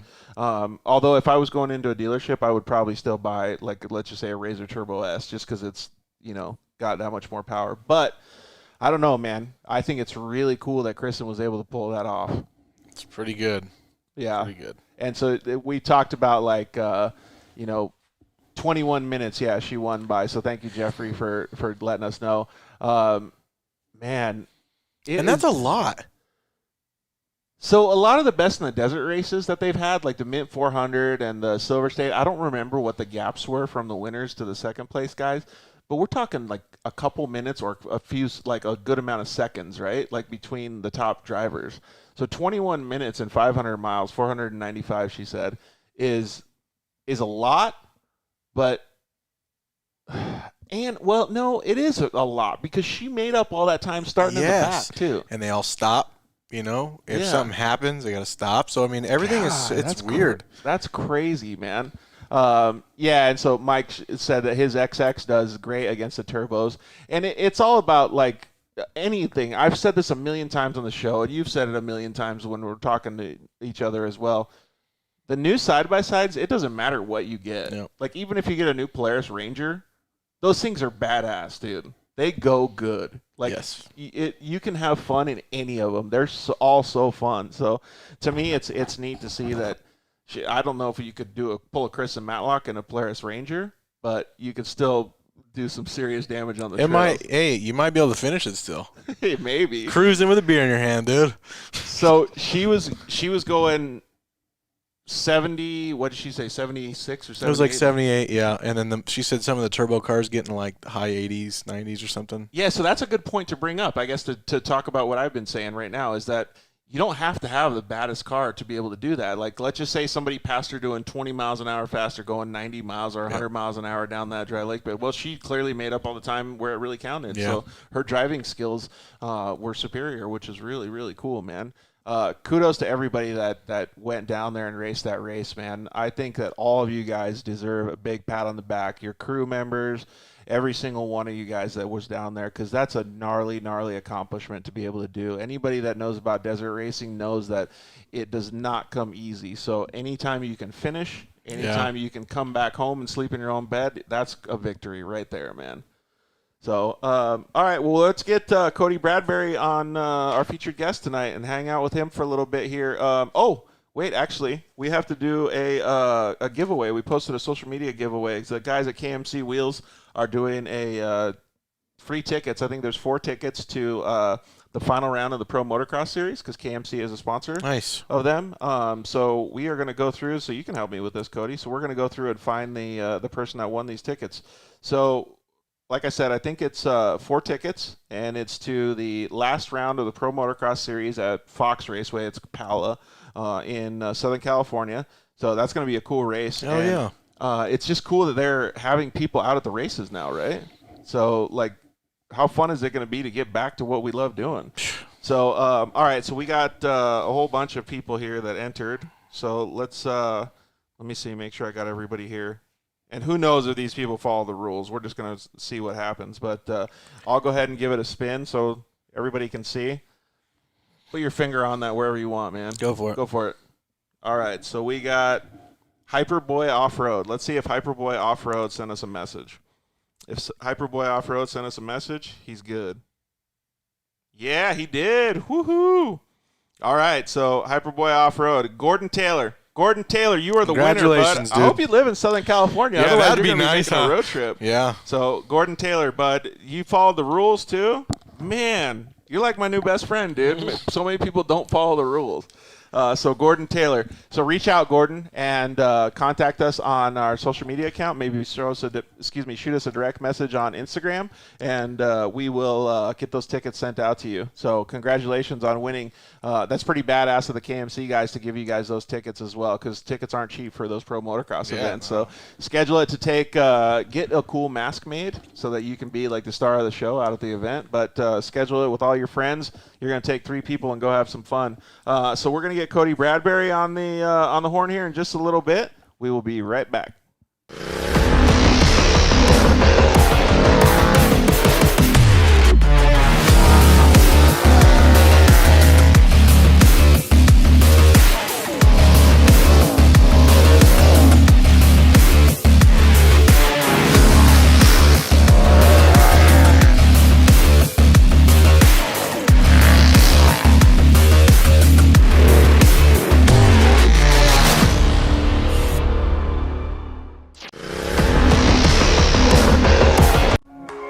Zollinger Racing builds the best aftermarket products available.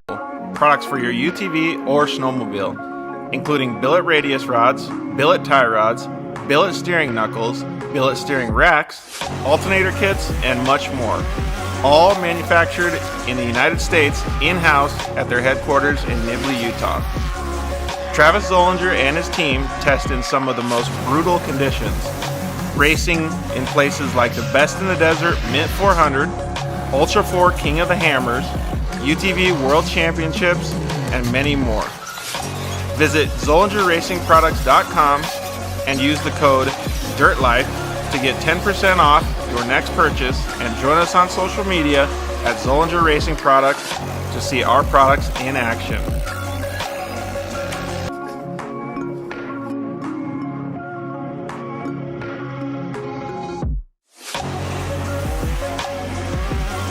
Zollinger Racing, the best products, period.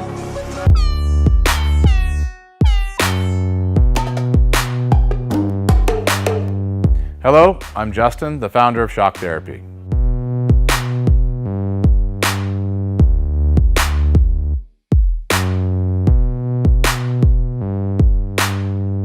Shock Therapy has been around for 5 years, but we have personally been tuning suspension on off-road cars and race vehicles for over 25 years. We tune between 10 and 15 cars per day, every single day of the week. Our concentration is tuning shock systems and supplying components that improve the ride quality of your car in many ways. Not only do we work on the average UTV, but we also tune suspension for race teams and professional drivers.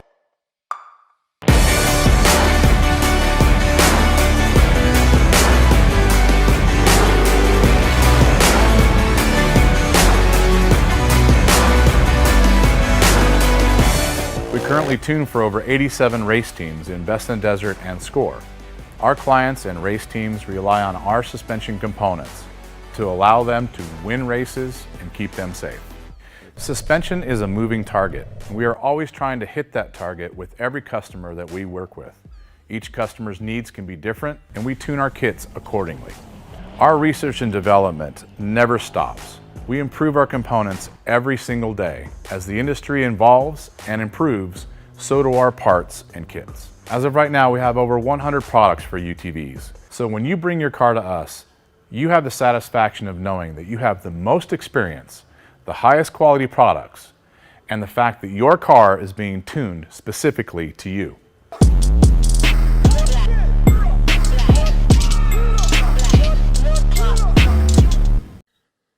Yeah, finally, we got Lance from SOLDERWELD in the studio. Thanks for coming down, bud. Hey, why don't we just record a commercial now? Yeah, why not? So good to be here, man. It's been a lot. I've been trying to get down here forever, and I wanted to talk about the off-road kit. Dude, I love those things. I got it in my pack. Yeah, we're running hundreds of vehicles now running them, whether it's a UTV or some guy's got it in a backpack on his motocross. He's got everything he needs to make a fix right there on the fly, out on the trail, or in the desert, whatever it is. Well, since I've already used one, I kind of know what to use it for, but explain what it does. All right, so let's pull one out real quick. You've got your aluminum rods. Remember, they're rods, right? So, light torch, small torch, you can throw it in there or throw it on the rig with your flux. It decontaminates and cleans like let's say a radiator. You get a random rock chip runs through as you're racing. You get a rock chip in a radiator. You got to fix it right there, or you're out of the race. You can patch it up patch it up. It's all good to go. Yep, just like welding. Yeah. Also, as well with that, you've got a brake line fix. So with your flux, you can fix a brake line, stainless steel. And then your hot block, heat absorption putty. So it keeps you from getting burned, number one, as well as keeps the heat from traveling. So it's really nice. I've used this not even to fix anything, so that stuff works so good, man. Listen, it's easy. It straps in nicely so that you have everything you need in one little place, and you don't have to carry a big bag in it's the It's like a first aid kit for your vehicle. Yeah, chase trucks have it as well, so that if they need to make a fix on the fly, they can get it done and get it done quick and get you back in the race. Dude, those things are so cool. All right, so it's at SOLDERWELD on Instagram, Facebook, and SOLDERWELD.com. Awesome. All right, thanks, bud. Appreciate it.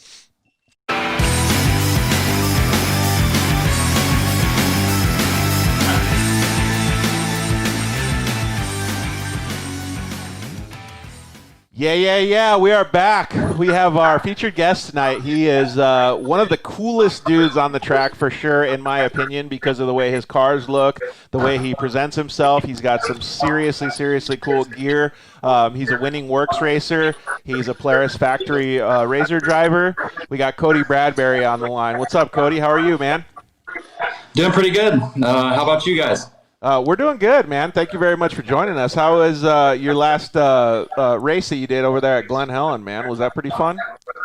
Yeah, it was super good, honestly.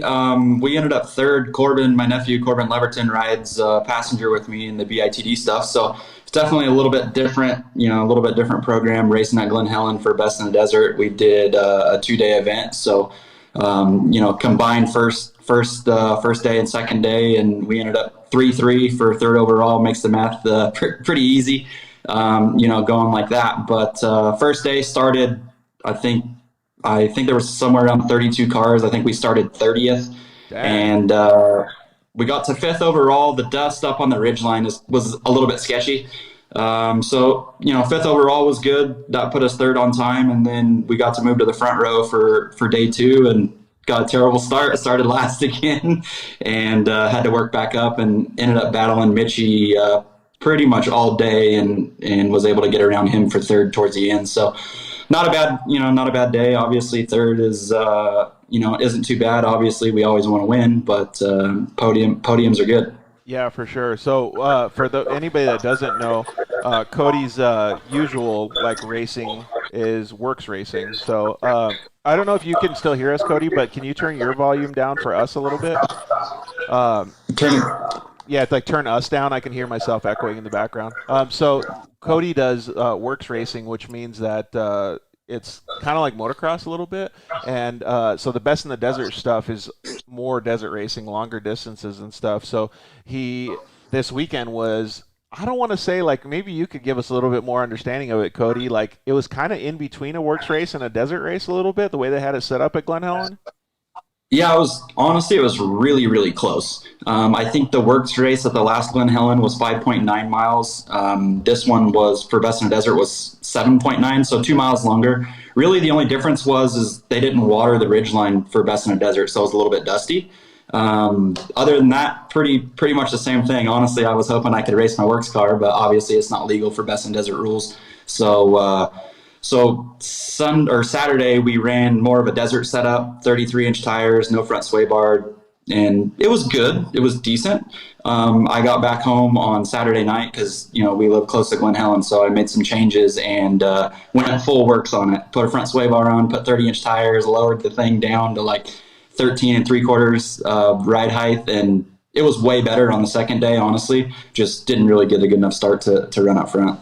Dang, that's crazy. So, almost nobody would have that same advantage, right? Unless they race Worcs. So he, totally knew. That's badass. Yeah, Blurton showed up pretty ready to go for the weekend. I know he helps Bo Judge out, who races Worcs as well with me. So I think he had a pretty good setup from, what Bo runs and Worcs. And he showed up ready. He had his KOH car down low with 30s on it. So he was ready to go. Dustin Jones, obviously, he's pretty fast, and he's familiar with short course too. So they were pretty set up. Yeah, it's cool to see all those guys coming out though. Dustin and his buddies came all the way from Louisiana to go all the way to Glen Helen. Yeah, so that's cool. That's pretty sweet, man. So you guys have some pretty good fun out there, I think. I actually saw some of the moto guys killing it too. Yeah, it was super. Honestly, it was super fun. I know they had the moto races pretty early in the morning. I wasn't there yet. I came home and stayed at home. So I showed up for the race and then left. It was kind of hot, and we've been pretty busy racing. So I just came home, tried to relax a little bit and get the cars ready to go. But yeah, a bunch of moto guys were out there, and it's pretty similar to the 24-hour track, I think. So a few of the, Southern California is kind of the mecca for anything off-road or dirt bikes or anything like that. So you had a bunch of people come out for it. Yeah, it's super cool to see that. And then we were talking about how Mexico operated with the COVID stuff, but it's neat to see Best in the Desert switch everything up. And even though it wasn't a full-on desert course race, they still switched it up and still had an event so they could get points in a series. Because even if they didn't do that, then some of the sponsorship obligations and stuff would fall by the wayside. So it's neat that they're able to give the opportunity to all the racers make to it work. do it. Yeah, totally. So let's kind of Quentin Tarantino this and start talking about how you first grew up, man. Did you grow up in Southern California riding dirt bikes, or what was it for you? Yeah, born and raised in Nuevo. It's a tiny little town, actually over by Paris. Paris Lake is what I'm closest to. But born and raised in Nuevo, started doing Glamis stuff as a kid and started racing dirt bikes when I was 7. And I raced until I was about 15. And like anyone else, got hurt a bunch of times. And my parents kind of decided, hey, this is it. No more for you. And at that point, got into racing off-road stuff. At the time, 2007, I think, was the first year my dad and I shared driving duties in Moore Off-Road, which is it's a little bit smaller series, but we drove just a pre-runner truck in 2007, 2008, won the championship in 2007, got second in 2008, and then everyone knows the economy kind of crashed at that point, and took some time off and started racing razors in 2013, just locally at like the Dirt Series is the series that I raced there for a few years and switched over to Worcs, and we are where we are. Yeah, it's pretty cool to hear those stories though. Like all of us kind of grew up on dirt bikes and having fun, like, but we couldn't get away from the dirt, dude. It's pretty neat. It just got more expensive. Yeah, it really did.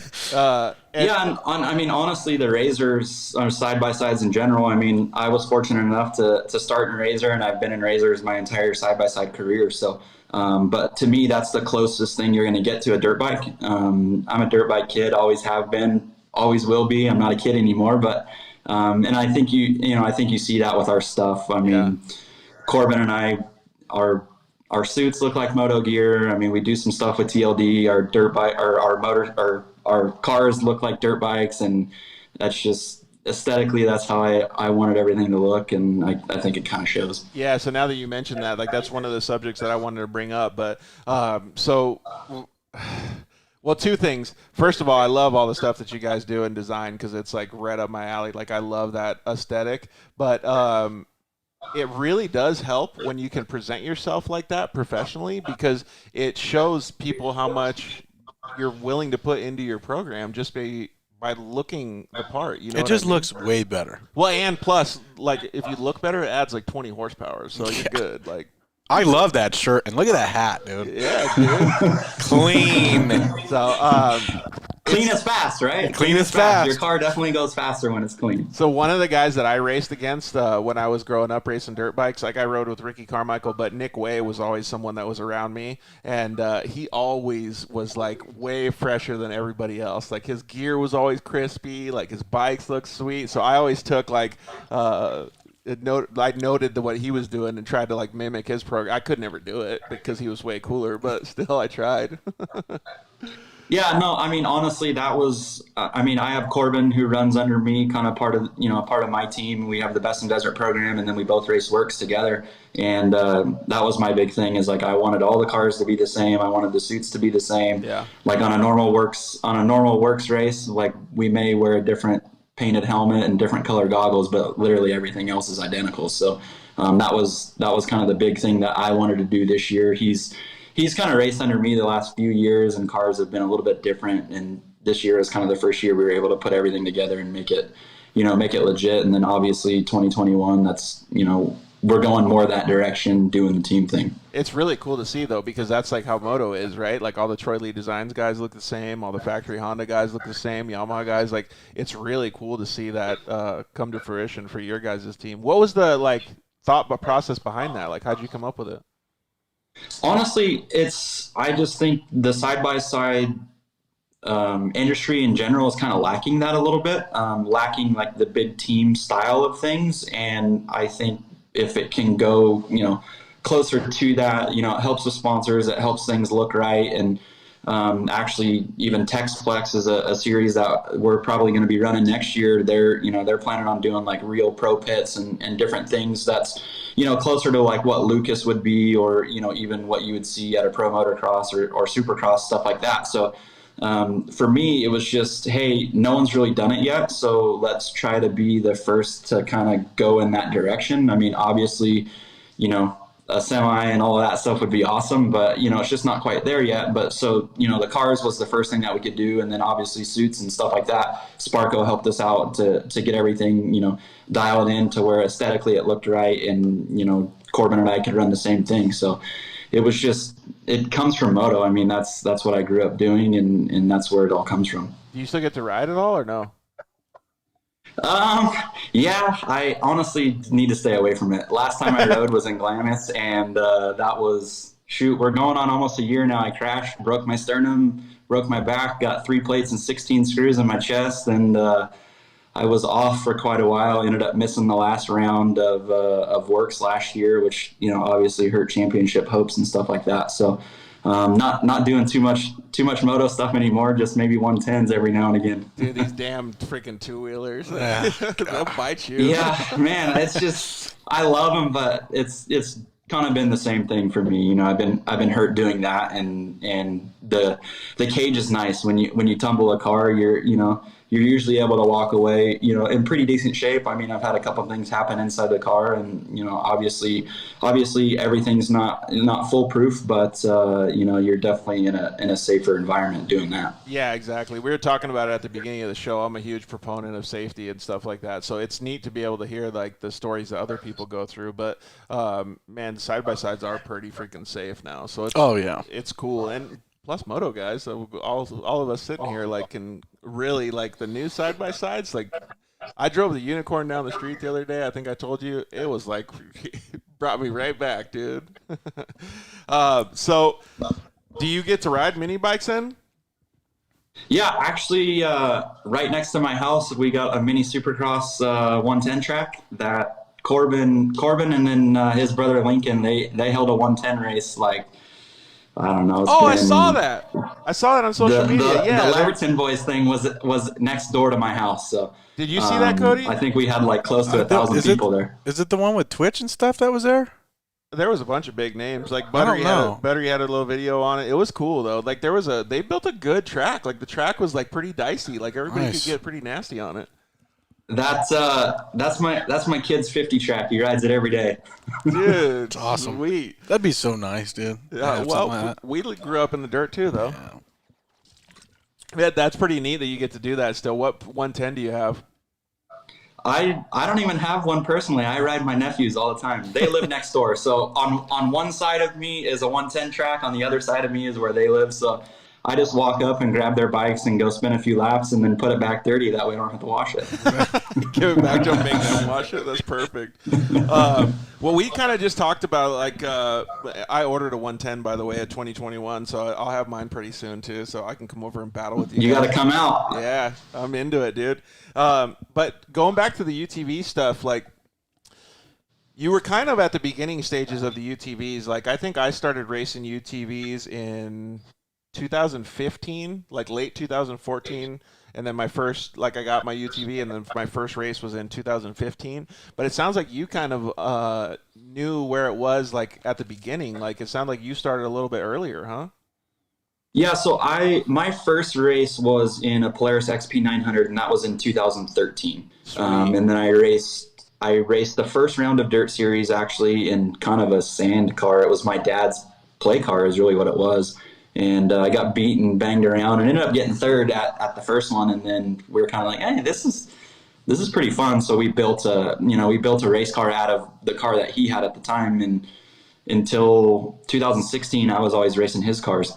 And then luckily towards the end of 2016, I was able to get picked up by Factory Polaris and kind of get my own program off the ground. And but yeah, I mean, he fit the bill for the first few years doing it, and I was racing his personal cars, so he got a few things out of it now. It's been good for him, but there's no way I would have done it without his stuff. Yeah, do you have any of those cars still? Actually, my first car runs around at work still. Every time I see it, I'm like, man, I need to buy that thing back and clean it up. So we posted a picture on the intros. It had aluminum panels without wrap on it. All it has was Bradco on the side of it. Was that the one? Yep. That one's still running around? That was 2013. That was the first my first year. And that car's still running around now? It's still running around. That honestly, I'm pretty sure it has a stock bottom end in it still. That's that thing had I think it had 210 hours on it when I sold it, and honestly, probably 160 of them were race hours. Because Corbin raced it 2 years after I raced it, and then we sold it to Sierra Roma, who raced it a couple times, and then they sold it. It's been raced its whole life. That poor thing. I feel bad for it. That's insane, cool. Man. That's super cool, though. Next time I go out to a Worcs race, you'll have to show me which one it is. I want to go get a picture of it. Yeah, it's you'll see it. It races the 900 class. It has big old bumpers on it, and it was all set up for short course. So one of my questions I want to ask you is about the side-by-side industry, but like I just thought about it, like when we're talking about this car, like when do we set up a vintage side-by-side class? It's coming, man. It's coming. You know what? It's got to be close. They've come so far. I mean, not technically vintage because it hasn't been that long, but they've come so far so fast that, you look at the first 800s, the Polaris 800s, and like they were way ahead of their time compared to Rhinos and everything else. But when you take an 800 compared to like a Turbo S or a new Pro XP or even the Can-Am, they're just, you're comparing apples to oranges. They're completely different. It's like dual shock to when they went to monoshock stuff on dirt bikes. That's completely different. That's exactly why I was bringing it up, because like when I was racing Supercross, clearly the bikes were developed and stuff more, but like I got the opportunity to ride like, I don't even remember what it was, like an old Mako or something, right, with the double shocks in the back, and I felt like I was riding a freaking brick, like, and so I was thinking about it when Cody started talking about it, and I'm thinking to myself, like, okay, this dude's rolling around in his old RZR, but what if like they had a vintage class where everybody has to ride like the first RZR or like the first Rhino or something? I would probably opt out because a freaking back would hurt so bad. Yeah, you'd be hurting. Yeah, you'd probably be pretty sore. I actually get a pretty good judge of it because my 6-year-old has a 2012 Polaris XP 900. It's all shrunk up for him to drive it. It's got 4x4 posts on the gas pedal and brake pedal so he can reach it, and a little trophy cart seat in it. Nice, and so I ride passenger and get beat up in the hills with him driving it, so I get a good idea of what it's like. Are there pretty cool trails that you guys can go up and he can drive on? Yeah, driving out of my driveway like 2 minutes, and I drive RZRs right out of the driveway. I have a Worcs track set up in the hills that's probably like somewhere around 4 miles that kind of has everything other than big jumps. So I do a lot of testing actually right next to my house. Do we need to move to Alpine? Well, no, he lives in Nuevo, but yeah, like still it's by Riverside kind of. Oh, okay. But well, you're not. So this is what I was going to get at, is you're not allowed to ride side by sides on the street in California, right? But it doesn't sound like he's like, if we do anything, we got to go by where he is, because then it'll be like we're still in Arizona, but we're in California. Because, and I don't know if you know this, Cody, but in Arizona, we can go to the grocery store, pick up the mail I get beer all the time, dude. Cody goes to the grocery store, buys all his vegetables. Oh, yeah. Yeah. Honestly, I live in a tiny town, so there's not even like the closest police department's like 25 minutes away. Cops come out every now and again, and as long as you're not, doing 80 down the road or something like that, being stupid, most of the guys out here all ride or, have RZRs or Jeeps or whatever. Yeah. So they're pretty cool. And we've had RZRs now in Nuevo for a long time. So anytime there's problems with RZRs, the cops usually come to our house anyways. They just hear like a RZR, they just go to Cody. We need to fill your motor, make sure for the longest time, man, I was like, every time there was a RZR problem, they came over and I told them, I promise it's not me. You can come in the garage and feel them. They're not even warm. That's awesome, man. It sounds like you guys got some pretty cool trails and stuff over there then. Yeah, it's pretty cool. I mean, from my house, you can get to like Lake Elsinore, backside of Lake Elsinore, like Paris Skydive, Saboba Casino. Like you can get to a bunch of different places just from right where we're at, just crossing a couple of roads. So it's pretty centrally located. It's pretty cool where we're at. Do you ever have Jesse Nelson come over and ride on some of those trails with you? He's I haven't actually been out driving with him, and I know he just moved back up north, or he's in the process of moving back up north, but he's been out by me, just never been able to hook up and go riding together. Yeah, it's cool. What about like dual sport stuff? Is there good dual sport stuff in the hills? Yeah, all over. Corbin takes he's got a KTM 525 that he goes out all the time, takes Shelby Anderson, his girlfriend, with him, so they ride around quite a bit. Dude, yeah, I definitely want to do that, man. So one of the things that I was going to ask you, though, like, because we talked about the dirt bikes and stuff, but and I guess it could be a dirt bike answer too, but what's one of the gnarliest like race battles or races that you've ever been in? Honestly, I would have to go back. I think it was 2017, and it was Sand Hollow, and RJ Anderson and I went back and forth. Isn't that in Utah? Yeah. It's pretty sandy. It's similar to like Glamis sand, but then you have like KOH rocks sticking out of just the sand. You should see it. It's pretty dang rough. And it's usually really windy. Like Moab or anything like that. But I would say we passed each other maybe 20 times during the course of about 45 minutes. And towards the end there, I know we were both having mechanical issues. We ended up going first and second. I actually won, but we're going up the uphills, like giving each other thumbs up because the cars were kind of hurt at that point. I mean, we beat them up pretty hard running them. We ran them pretty hard. So, but that was probably the most memorable, most fun. Obviously, you know, there's been a lot of different battles. I've battled pretty hard with Corbin in the RS1s last year, and even the Millers, you know, in the turbo class last year too. So, but I would say that's by far the most memorable one. So whenever we ask these types of questions and stuff, it's always awesome for me to understand and hear about it, because most of the time, like, every racer wants to go out and win a race, right? Like, you want to win.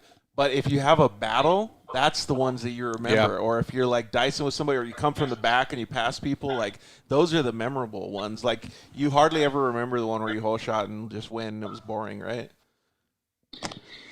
Yeah, no, it's been, actually, Sand Hollow, I had won. I've won the last 4 years there. I had a pretty good streak going, and then they took it off the schedule, unfortunately. But I think it was 2018. I started 7th or 8th, and ended up breaking 4-wheel drive in the first lap when I was in, like, I think I was in 8th actually. Ended up breaking 4-wheel drive, and man, I came from close to 2-3 minutes down and was able to grab the win. But two-wheel drive and in the sand, it was pretty rough. I mean, I beat the car to death. The front diff was falling out of it, and it was smoking. It wasn't happy when we finished. But the battles are, you know, those battles are definitely fun. One of the things that I always thought that was like, I always think 4-wheel drive, it's like, it's awesome, right? But I feel like it's cheating, because like when we were at the Lucas races, like, I would go in 2-wheel drive and I'd be like, this is so much more fun. Like, it's way more around. Like, yeah, it's way more like driver skill and stuff. Like, I always wish that we could have like a 2-wheel drive class, like, that you could race in. So like Cody could go to the Worcs races and race in his like the pro turbo class with his 4-wheel drive and everything, but then you also have like the separate class that you can take just the front diff out, dude. Yeah, let's go. Yeah, perfect. Yeah. And keep his whole color scheme and everything, but go out and like rip and 2-wheel drive and have fun. Like, I think that'd be so sick. Yes, definitely different. 2-wheel drive is I would say 2-wheel drive's harder. I mean, obviously it takes some. I mean, you even see Pro 4 versus Pro 2. You know, it takes some talent to slide a 2-wheel drive around and not spin it out and still be able to put the power to the ground. Yeah, and it's fun too, because it's like, it makes you feel like more moto. Yeah, it's like old school, man. Everything that, like, well, it sounds like Cody's like this too. Everything for me, like when we're riding side by sides on the trails, I still think like moto is the backbone. Shit. You see it. I mean, you even see it like Worcs racing wise, guys that have ridden dirt bikes their whole life, or even, you know, quads or something like that. You see line choice and everything else. It's way different for the guys that have ridden moto, because you're trying to avoid big bumps or, you know, hop over stuff if you can. And it's, some of the quad guys don't really do that. And, you know, there's a lot of quad guys that ride moto too. So you see that, or just the guys that even only have, you know, raced or driven cars, they seem to hit the bumps a little more, take a lot different lines during the race and all that. Yeah, well, I can expand on that, but real quick. So Tyrone said, "What's up? What's up, Tyrone?" And Eric says, "What's up?" So hi guys, how are you guys doing? So I was actually talking to Jesse Nelson about this. I've only been to one Worcs race, and that was in Havasu towards the beginning of this year. And I went and kind of helped Jesse a little bit and did some video and stuff. And when I went there, I could see like visually when I was watching from the side of the track. I didn't get to watch the Pro Turbo Moto or the Pro Turbo class, but I could see like even the little kids going up to the you know, whatever they call it, the Pro NA class. I don't know, what is it called, stock class or something? Yeah, Pro Stock. Yeah, so I was looking at them, and you could see easily what Cody's talking about. There were some dudes that you knew were dirt bike riders, and some dudes that you knew were just, you know, maybe side by side riders or whatever. Go-kart racers growing up. Maybe, I don't know. And I'm not saying that they were going any slower or faster, but you could visually see how they would time bumps and stuff. And then I saw like the pro guys get out there, and I saw Jesse because I was watching him. And you could see the skill set that Jesse had when he was like in his RZR and he was timing the braking bumps, like and it just looked like it was so much easier on his body because the way that he was manipulating the suspension and the vehicle to go through this stuff. So I think that's probably a lot of what you're talking about, right? Yeah, for sure. And honestly, I mean, you're beating your body up, but every time you hit a bump, you're beating the car up too. So if you can figure out a way to time something and double into the braking bumps, I mean, you can still do it in cars. You know, you're not seat bouncing or doing anything like that in a car, but you're able to double braking bumps and, you know, skip bumps here, you know, jump across holes if you apex the turn a little bit different. I think where, that's where I excel even in Worcs is I'm not hitting the huge holes every single lap. I'm able to get around them or jump over them or whatever it is. And it beats the car up less and it beats me up less. So if I need to use the car more in some other spot, it's still, it's still there. It's not too beat to be able to push it at the end. Yeah, exactly. And so like if some of our audience members don't understand some of that stuff, we're talking about hitting braking bumps and a rhythm and stuff. Like imagine going like up a hill at the dunes or like competition hill at the dunes, and if you just went full tilt over the whoops and didn't have any rhythm whatsoever, it would really upset the car and it wouldn't feel good on your back, right? Yep. But if you time it like a little bit better and you roll over them and you give it gas at a certain time, you can get the suspension to load and unload so that skip you can every other one or something. Yeah, so you can make it feel a little bit better, and that's what Cody's talking about. It really actually puts a whole nother twist. Like we just talked about, or I wanted to ask about like what we think about the side-by-side industry now, but it kind of puts another twist on that because you have all these racers like Cody that's going out there and doing these things that are 4 or 5 years ago seemingly impossible in a side-by-side, but now they are possible. Yeah, I mean, you don't really realize it, but like you can click the brakes in the air and drop the nose in a car. You can hit the gas in the air and bring the nose up. Like it's really similar. Like the characteristics are really similar to a dirt bike. And if you've had that skill doing something else or, riding a dirt bike, it transitions. A lot of those things transition. And I think that's why you even see some of these moto guys like Jesse. I mean, he came out and you have to figure out, hey, you can't land on the gas like you can in a dirt bike. You're going to break parts. Chris Johnson, he's another moto guy that races Worcs that, he started to figure out this year. He's winning races, and I think he's leading the championship right now for the pro stock class.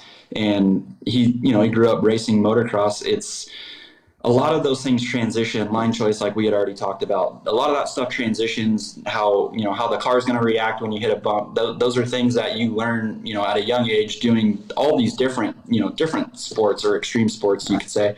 But and that's stuff that transitions over where. If you played baseball or you did something like that, you don't learn those things super young. So, I think it's definitely beneficial to start all that stuff as young as you can. Dude, thanks for the freaking segment. That's exactly why we started the Dirt Life, dude, is because of all those things. And you know how many people that you meet now that are just starting out? Yeah, exactly. And it's crazy. That's why I think it's cool for people to understand these types of things, like what I said about going over the whoops at the bottom of the hill at the dunes, is because like he's clearly got it, but it's different when you understand those things and you can take care of your equipment a little bit better or make it so that your wife has a smoother ride or whatever it is in the passenger seat. So we had a comment come in that's Tyrone Robinson asked, "What was the best learning moment in your racing?" 2020. Nobody wants to learn 2020. Yeah. 2020 has been a rough year, but no, and I mean, it's just kind of taking everything in stride. I mean, I get frustrated with results. I mean, obviously, third place this last weekend in the scheme of things is great. And my biggest thing like that I've learned is like, hey, it's, obviously sponsors want results. People want results. Fans want to see results, all of those things that is very important, but take it all in stride and just my biggest thing is like, use the bad days as a learning experience. I early on in my career didn't. I just, get frustrated and be mad at the situation or, whatever it is, not even think like, oh, hey, like what can I take away from this? What did I do wrong? Is there something that I could have done different to make it different? And that's been the biggest thing. And, it's helped me I've learned a lot of things of rough driving, whatever it was like, on my bad days. I won the championship in 2018 in Worcs and learned nothing that year. It sounds weird to say that. Had the best year of my career in 2018. Actually, 2019 was good too. But those years, it wasn't a super big challenge. So you're not searching things out. It's, it's like the moto guys or any professional athlete that's on top. They're they're not really learning things at that time. You know, when they're doing the best, it's when they're down in the dumps is when they learn the most. Yeah, you couldn't be more right with that. Like, I always tell everybody too, in 2017 was supposed to be my best year in side-by-sides, right? Like, I started getting support from a lot of people, and it was supposed to be awesome, but it was literally the shittiest year, like, on the planet. Like, we did so much development and testing for certain parts and pieces and manufacturers and all of this different stuff. Like, there was absolutely no results, but when I look back on all of the stuff, like 2016 was a much easier year. We had some little pitfalls and stuff, but there was nothing more that I could have learned in 2017. Like, it was crazy how much it made it so that 2018 was like the next level, you know? So he's totally right when he says that.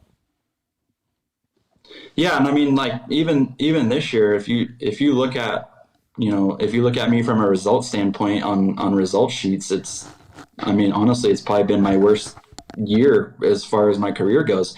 But I've learned so much, and, you know, Corbin running under me, he runs the same exact car. Like, I've been doing a bunch of testing for him now because he's leading the championship in the Pro Turbo class, and we've learned a lot. We've learned a lot in a short amount of time. I mean, obviously, you know, things have been a little bit weird with COVID and all that, so people were kind of shut down for the last few months. So everyone's kind of coming out of it now, and things are happening, and, you know, we're learning things about the new car. I mean, the Polaris Pro XP was a new platform for us this year, so obviously we had to learn things there, and we've been learning them, and it's, you know, obviously last weekend, 3rd place, that was good for me. I raced an RS1 the weekend before at Glen Helen in the turbo class, actually, and ended up getting 4th there. So, you know, results are starting to come. It's just been a little bit of a slow start.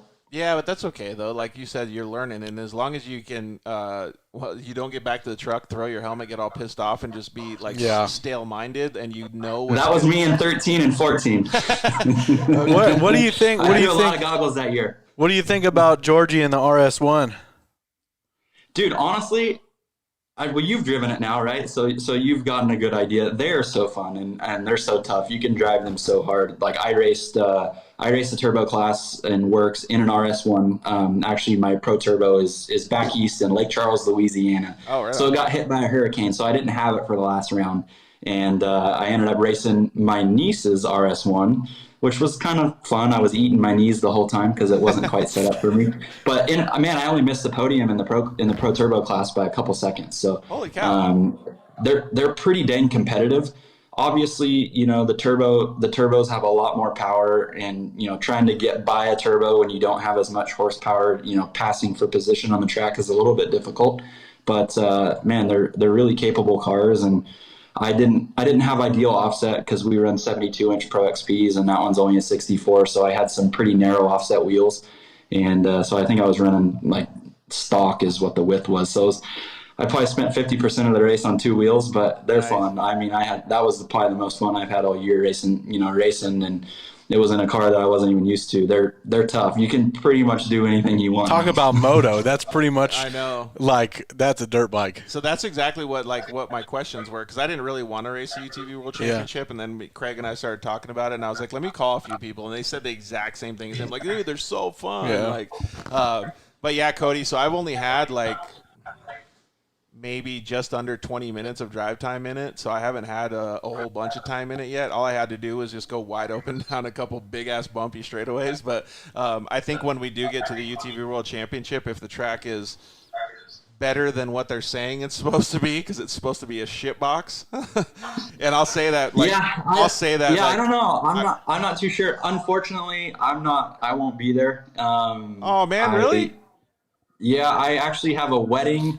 I got a wedding that weekend. I race Worcs the weekend after, and then I race Parker the weekend after that, and then I think we have 1 weekend off, and then we pretty much race back-to-back again. So it doesn't really fit, unfortunately, with the schedule this year with everything getting moved around. I was planning on doing it, but I might come out and do it last minute in the RS1 or something and race the NA class. It's just the desert, you know, obviously the desert stuff takes quite a bit of prep, and I work full time, so it makes it a little bit difficult when I don't have a couple early mornings during the week to be able to get stuff ready. So yeah, no, I feel you on that. But it would have been cool to, well, hopefully you'll make it out there. I could shake your hand or something. But we had 2 comments come in that says moto transfers to side by sides, trucks, RC car racing. It really does. Like, there's so much that you learn, but you can also reverse engineer that too. Like, if you grow up racing RC cars, there's a lot of setup things that you can put back onto a normal car and just things like that. So yeah, I know CJ Grease. He's one of those guys that I think is super into RC stuff, and I've talked to even Hunter Miller about it a little bit, and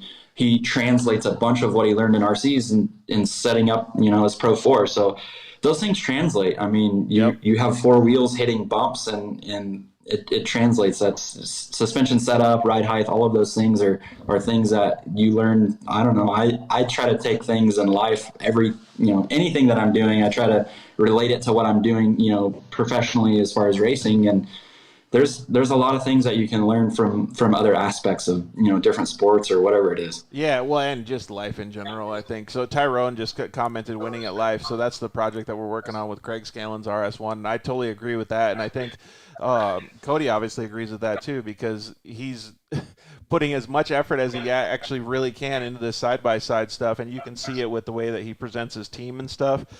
Before we get into talking about, like, your family and things like that, we just talked about how your team is and how you do the colors and you kind of operate it like moto, but what is it like operating your own race team? Because it's not an easy thing to do.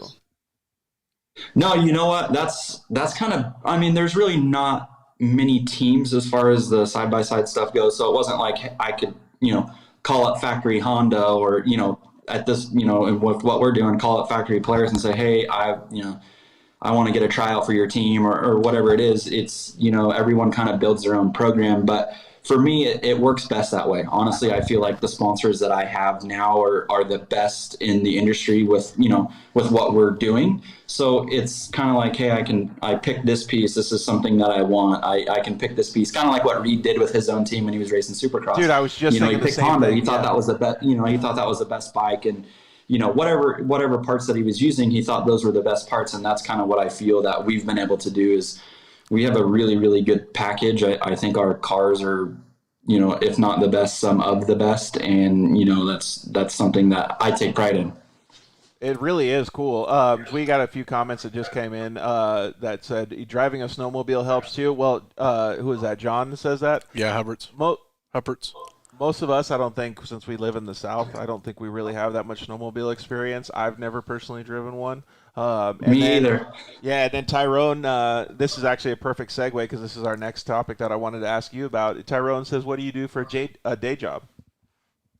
I do home loans. So I'm slinging home loans during the day and racing on the weekends and being a dad in the evenings and on the weekends and whenever I can. I mean, I'm married and have 2 little guys. I got a 6-year-old and a 4-year-old. So I stay pretty busy. My normal day is pretty much 5 a.m. So I get up at 5 a.m., work on race cars from about 5 to 7:30, 8 o'clock, get ready for my real work from about 8:30 to 5:30, 6 o'clock, and then, do dad stuff and husband stuff in the evenings and, weekends and all of that. Yeah, it's pretty cool to see that, though, because it's a lot of effort to be able to put into it. And so we used to talk to people about this, and Cody, because I'd spend so much time in the shop or in the garage, like, to operate a race team, and mine was smaller than his because he has people that he's helping, but to operate a race team on a professional level, I was putting in roughly 60 hours a week just doing that for about 20 to 30 minutes of drive time on the weekends. Or at the races, and I was still operating my own business, much like what Cody is doing, and working roughly 60 to 80 hours a week doing that just to support the program, and we were getting a lot of support back to us. So it's really like whenever you talk to somebody like Cody or anybody that's got their own race team and they make it sound easy like this, they don't get very much sleep. So, but he goes in, it's kind of like a reverse. You're reversing it. Most people come home, do it at night, but you do it early in the morning. That's kind of rad. I like that. That's very odd. Honestly, I do it early in the morning to have time with my kids. I mean, they get up pretty early, but in all honesty, I try to do it, and that way I'm not away from my family. When I do it in the morning, everyone's asleep. No one knows I'm gone. I'm the only one that's really struggling because I'm, struggling to wake up or whatever it is. But luckily, everything's here on the compound where everyone lives. So, I don't have to go too far to work on stuff. The race shop's here. Everything's in house. So that part's cool. It's plus if you need like a part or something, when if you find something broken, you still have the rest of the day to order it instead of being it's different, huh? yeah. No, that part's good. I mean, we try to do a pretty good job after the races in the first couple of days, getting everything here. Break down the cars, figure out what we need to order, get all that stuff here on site. Corbin preps his own car, so luckily I don't have to do his stuff. I do my own and do the Best in the Desert program and all of that. So he does a pretty good job with his car. Obviously, I think he's won 5 of 6 races this year, so he's doing a pretty good job. So it's fun. It's definitely a family affair, that's for sure. Yeah, well, when you do have that much effort into any type of program, whether it's a basketball program or a racing program, it's always a family affair, right? Yeah, Tyrone said that was his former career, actually, and he was the same one that asked that question. So how is it like just I mean, you don't get very much free time, but how is it when you have free time? What do you guys usually do? Man, we're still kind of doing the RZR stuff. We're going to the river. I mean, that's what we grew up doing. My kids enjoy it. Obviously, my wife, she would rather go to the beach or go do something away from the dirt, but I have 2 boys, so, they live this. My older one, pretty much watches moto videos all day. He's super into moto and super into RJ or whatever. He's drawing pictures of RJ all the time, his trucks and stuff. So nice. It's kind of hard to get away from it, honestly. We we don't race, we go to Glamis or we go to Camp RZR, we go to the river. So it's that style of things. And I've recently tried to pick up golf, not very good at it, but that's kind of fun to get away and get out of the dirt. I'm trying to get my older one to race asphalt go-karts so we can get out of the dirt, but he's not having it. Have less cleaning. So what about the golf though, dude? Like, because I have the attention span of a gnat, so like golf is not something that's easy for me. Like, do you have enough patience to do it? Oh no, I'm terrible. I'm awful. He's like, beer lady. So basically what I do is I line up about 45 degrees left to hit the ball straight. Yep. Nice. And I don't know how to correct it. I just hit the ball, and every once in a while you get a good swing. And it's like, all right, maybe I'm picking it up, and then you shank another 5, and then you get a good one. That's hilarious, dude. And it's hard. Golf's hard, man. It's hard on your body too. If you're out there, it's 18 holes. It really puts it on you. The last time I was pretty sore. I got 3 plates and 16 screws in my chest back in October, and when you swing and open up, it's not very fun on the chest. Yeah. That's crazy, man. Yeah. What about like mountain biking and bicycle riding and stuff? Yeah, I do a little bit of mountain bike stuff, not near enough. I mean, obviously when I got hurt, I was kind of, I wasn't able to do a whole lot, and I was doing everything I could to get back for the start of this year, which I came back a tad bit early. The doctors weren't, super thrilled with it. They were trying to get me to wait a little bit longer, but they pretty much told me, well, you're not going to hurt yourself. It'll be painful. So the first race was in January, and that was a little bit rough, but it's getting better every day. So. Well, you're from moto, dude. You know how to handle pain. So I remember like in 2017, like I broke my hip on January 1st, and I wasn't trying to tell anybody because I was like going to get for a championship that year, and so I just had to like. I remember it. I had to grin and bear it. Like I was way too early, like what Cody said. Like I was like 2 months too early, like going to the first race. And I was sitting there, like, in the bleachers at the driver's meeting, almost crying. It hurt so bad. And then, like, I walked back to the pits, and lucky I already walked with a limp, so it didn't look, like, too bad, like, too exaggerated. And then, so I'd get in the car, and I would come back, and I would just be like, Jesus, dude, give me some ice or something, like. Yeah. It wasn't even like a big. Pain's only temporary, right? Yeah, exactly. Yeah, but it wasn't even like. 2016, actually, I was going for the championship in the non-turbo class for Worcs, and I raced both turbo and non-turbo that year. And we raced both classes on the same day. Actually, I got T-boned by a dude at like 80 in the turbo class in the morning. I think it was somewhere around like 10 o'clock, and got knocked out. They took me to the hospital. in Vegas. Actually, it was at Prim. They took me to the hospital in Vegas, and the class that I was going for the championship raced at 3:30 in the afternoon. And they did all the CAT scan stuff, cleared me. I mean, I was knocked out. They took me in the ambulance, did the whole thing, and I got back. And on the way back, I told my dad, "Hey, like I'm going for the championship. Like, I'm gonna race." And he's like, "No, you're not. You've been knocked out. Like, there's no way." And I told him, "Yeah, I'm like, I don't care what you tell me. I'm racing. Like, I don't care if they tell me no. I'm going to the line and get my car up there." Call them. Yeah. We were late. I mean, the race started at 3:30, and I think I showed up at 3:15. And you have to stage 45 minutes early or whatever at Worcs. And I called and told them, "Hey, get my car to the line and get my helmet, get my stuff there. Like, I'm racing." And showed up with hospital socks on, threw my shoes on right there, and I raced. Hindsight, probably wasn't the smartest decision. I think I got 5th. It wasn't terrible, but I ended up on the podium, for the championship, and it was worth it. I would have been bummed had I not done it. So it's dumb stuff. We all do dumb stuff. Yeah, full on racer mentality right there. What Tyrone's commented in a couple more times. He said, "Pain is temporary." That's BS. Well, pain is temporary. Well, I go to bed every night and it still hurts, but yeah, you get over it. Yeah, so the throbbing pain is temporary. But he said that for the golfing stuff, like, take potential clients out and lose. It's the best business plan ever. Yeah.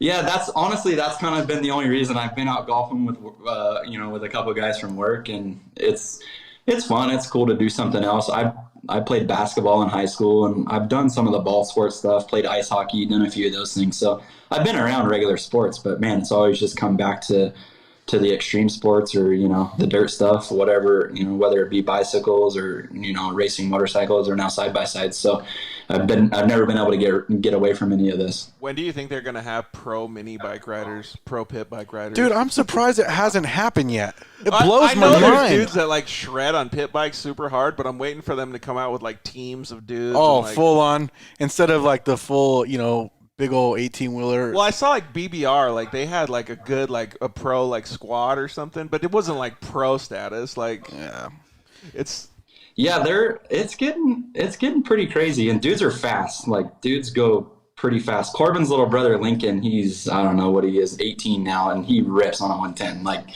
he broke his hand right before they hosted that race, and he was out jumping all the jumps one-handed. Like, he gets down on a 110. He's pretty dang good. When you watch him, is he full pepper the whole time? Yeah, and he's like, it's bicycle style, so he's speed rolling stuff or soaking up, scrubbing everything. So like he can manual and like do all that. Yeah. He just raced. Havoc is a goggle company that sponsors us. They put on a pit bike like series actually at Lake Elsinore. He raced that this weekend. I think he did pretty good. But pit bikes are picking up again. Yeah, it's weird. It is for weird. real. It's yeah, weird. So when you mentioned Havoc, like I had actually talked with Joey Mack like I don't know, like 3 months ago or something. We were gonna have him on the show, but it didn't work out yet. So I still want to have him on. Yeah, he's super cool. Funny story, went to, I guess, elementary school with him. Yeah. He's a couple years younger than me. He lives like not even half a mile from my house. So yeah. He's over all the time, and we've done some razor stuff with him now. He does stuff, with Polaris too. So I've done a few things with him. He's a cool dude. Yeah, exactly. I met him through Scuba Steve, so. All right. Yeah. Steve's married to one of my best friend's sisters, actually, Jared Brown. Yeah.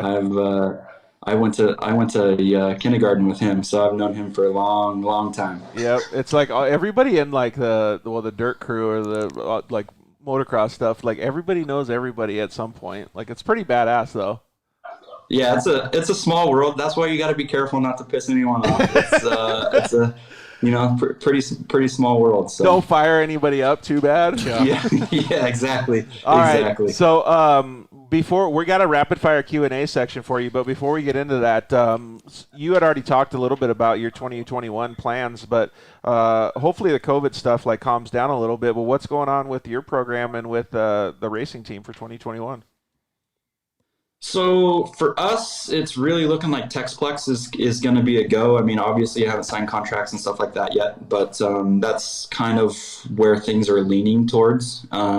Still, like I say, still in contract negotiations.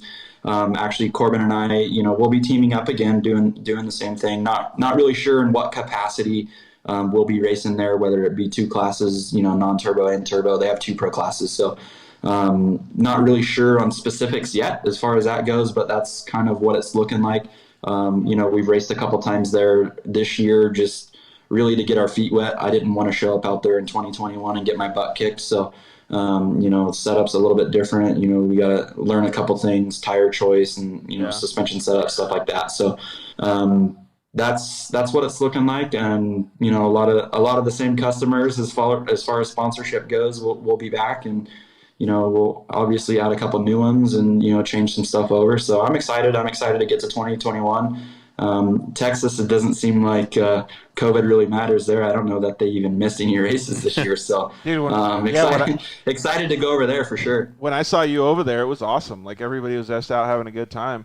So one of the things that I was thinking before we finish my comment, Tyrone said that, he's had kind of the same story. He was told not to play in a football game, and he ended up playing because he got hurt, and he ended up playing, and he came back and won the CFL, it looks like, and it was the best game of his life. So you never know. Like, it just depends on what your body can do to heal up. And I was just thinking about this the other day. I'm a huge advocate of willpower and, like, persevering and stuff like that, but I'm even bigger advocate of hearing people's stories, because it's amazing what the human body and the human mind can actually accomplish. And it's not just in injuries either. Like, Cody's not getting any sleep. I mean, he's over here working his ass off to make this team operate and stuff, right? Like, you got to, like, look at it from a want point of view. Like, if you want to do something, you can do it. Like, it doesn't matter if you're staying in your house because of COVID, if you're wanting to get a new job, if you want to make amends with a family member, whatever it is, as long as you want it and you put your mind to it, you can do it. Yeah. So I think there's a lot of value. honestly, for me, like, the biggest thing is I hate to lose. It's not, and anyone that's competitive is going to be the same way. And my deal is, hey, like, if I'm losing, obviously there's something that I need to change. There's something that I need to do. And I don't know if I'm too dumb to give it up or smart enough to keep trying, keep trying different things. Every entrepreneur seems like they failed, at least 5 times. So, as long as you keep going, and, my biggest thing is I always want to win. I'm not a sore loser, but I don't want to lose. And no one does. So that's the biggest motivation for me is, after a race weekend, third this weekend, I come home and download on what we did and, what we can change to win next time. So you're always striving, and even at the times where you're winning, it's, what can I do better to either win by more or to make it an easier win, or, what can we do to make it easier? Dude, 100%. Yeah, we used to log all of our data and, like, track everything with GPS, like every single thing we could do. Even if I was off by, like an 18th of a second going into a corner, I knew that I needed to fix that. So 2 things that I was going to say was, the first thing is that when I was at Texplex, honestly, I think if you took Miles Cheek's car off of the Lucas track and put it to Texplex, you wouldn't have to change very much, dude. Like, it would be pretty close. Yeah, it's pretty good. The Lucas setup is, I think, really, really close, which makes it easy for us because obviously we use Walker Evans Racing for shocks. They do stuff for Ronnie and RJ and Miles too. So I feel like we'll have a pretty good shock package when we show up, and what we tested was pretty close.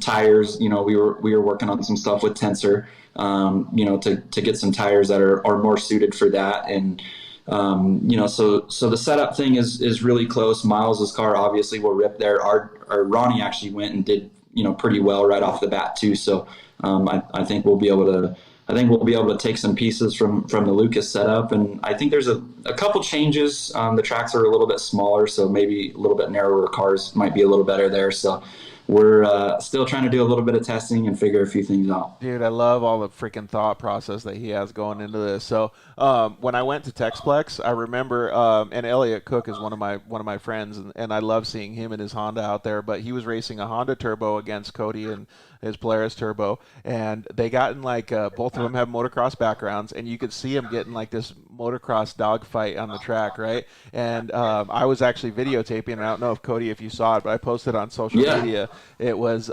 they were coming around this, like, it was kind of a maybe like not a 90 right-hander. It was a little bit more of a sweeper, and Cody set him up in the left-hander before.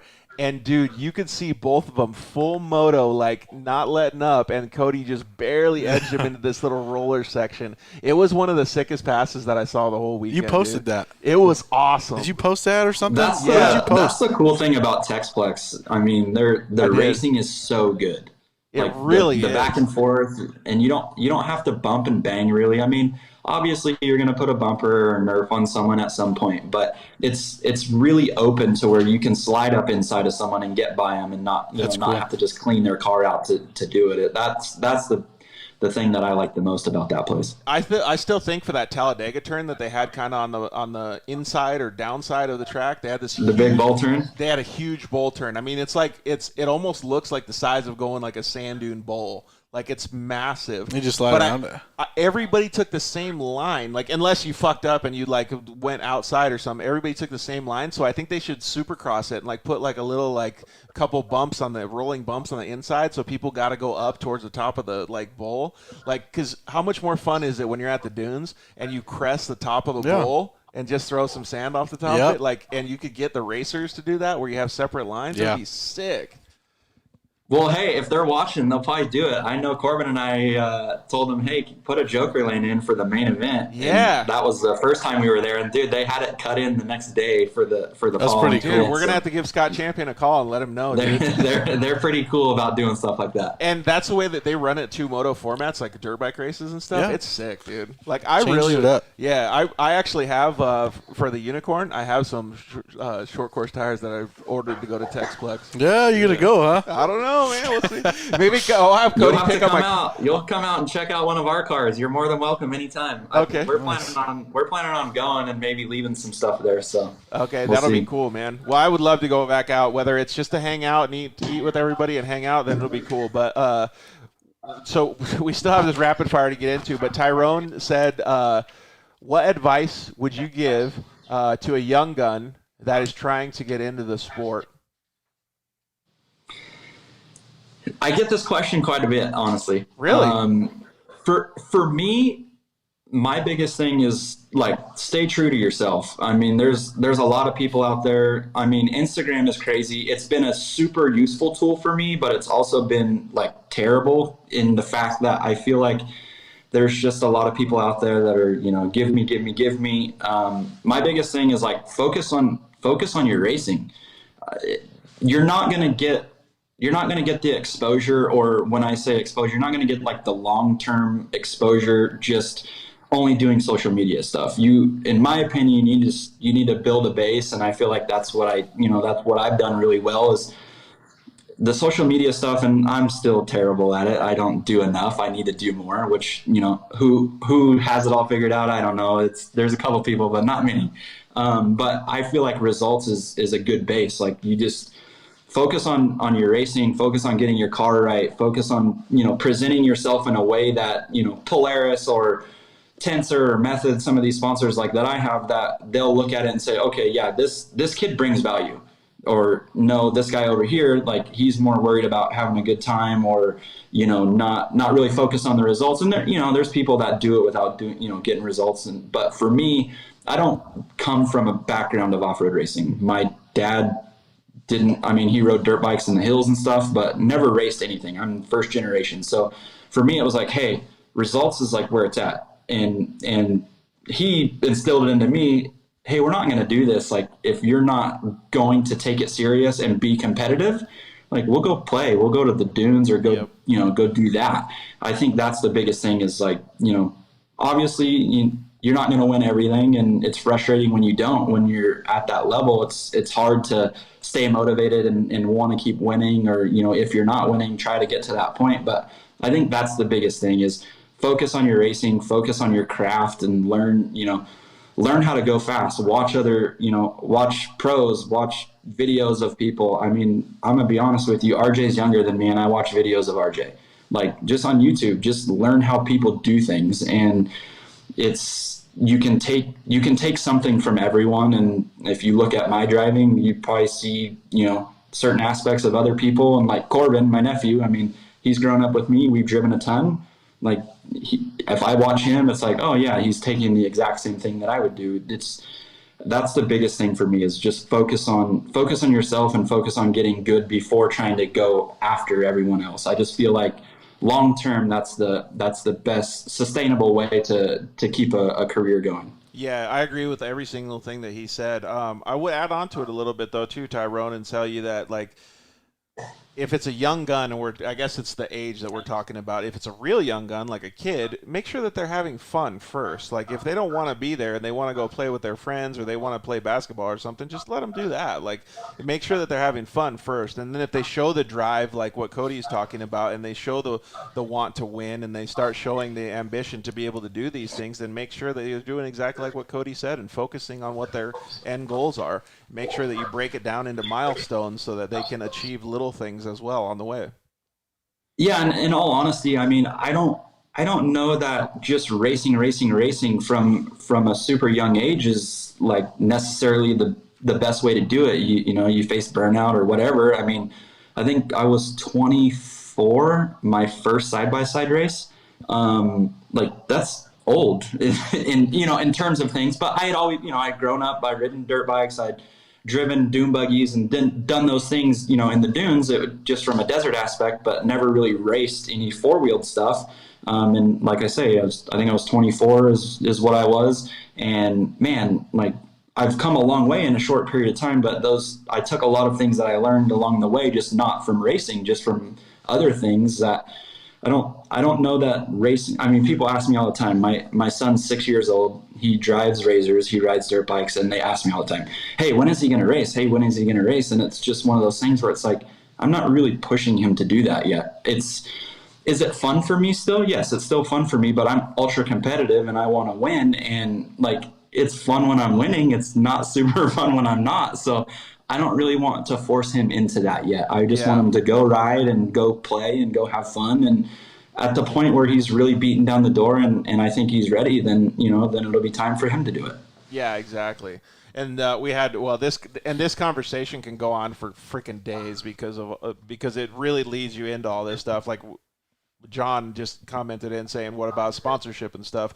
Well, that kind of goes all in the same things. Like there's different levels of it, right? So like Cody's talking for his son, like you got to just make sure he's having fun. Like the fun is the key, like Tyrone said, and go through it. And when you're at a level like where Cody's at and you hate to lose and you have to still keep these sponsorships, it adds a whole other layer of complexity on and then there. you face, like you said, getting burnt out and stuff too. That's right, and you see all those things happen, but when you're running it like a business, John, like it's a little less fun because you have to put so much effort into it. But if you enjoy winning as much as Cody, the payoff is still worth the reward.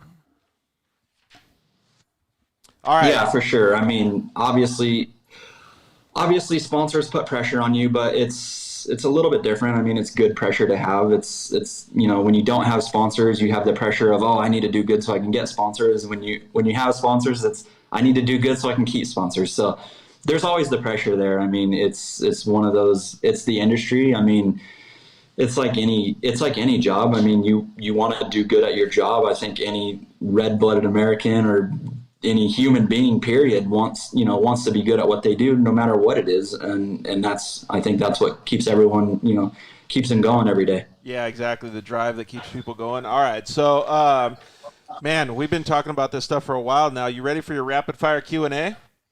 Yeah, go for it. All right, you want to start, Cody, or you want me to start? Yeah, go for it. All right, so the first one, dunes or the river? I think we already know dunes. That. Yeah. Three-wheeler dunes or quad? For sure. Go ahead. Three-wheelers or quads? So I'm gonna be honest. I'm not a big quad guy, and three-wheelers seem pretty sketchy and kind of dangerous. So I think I'm going three-wheeler. Yeah.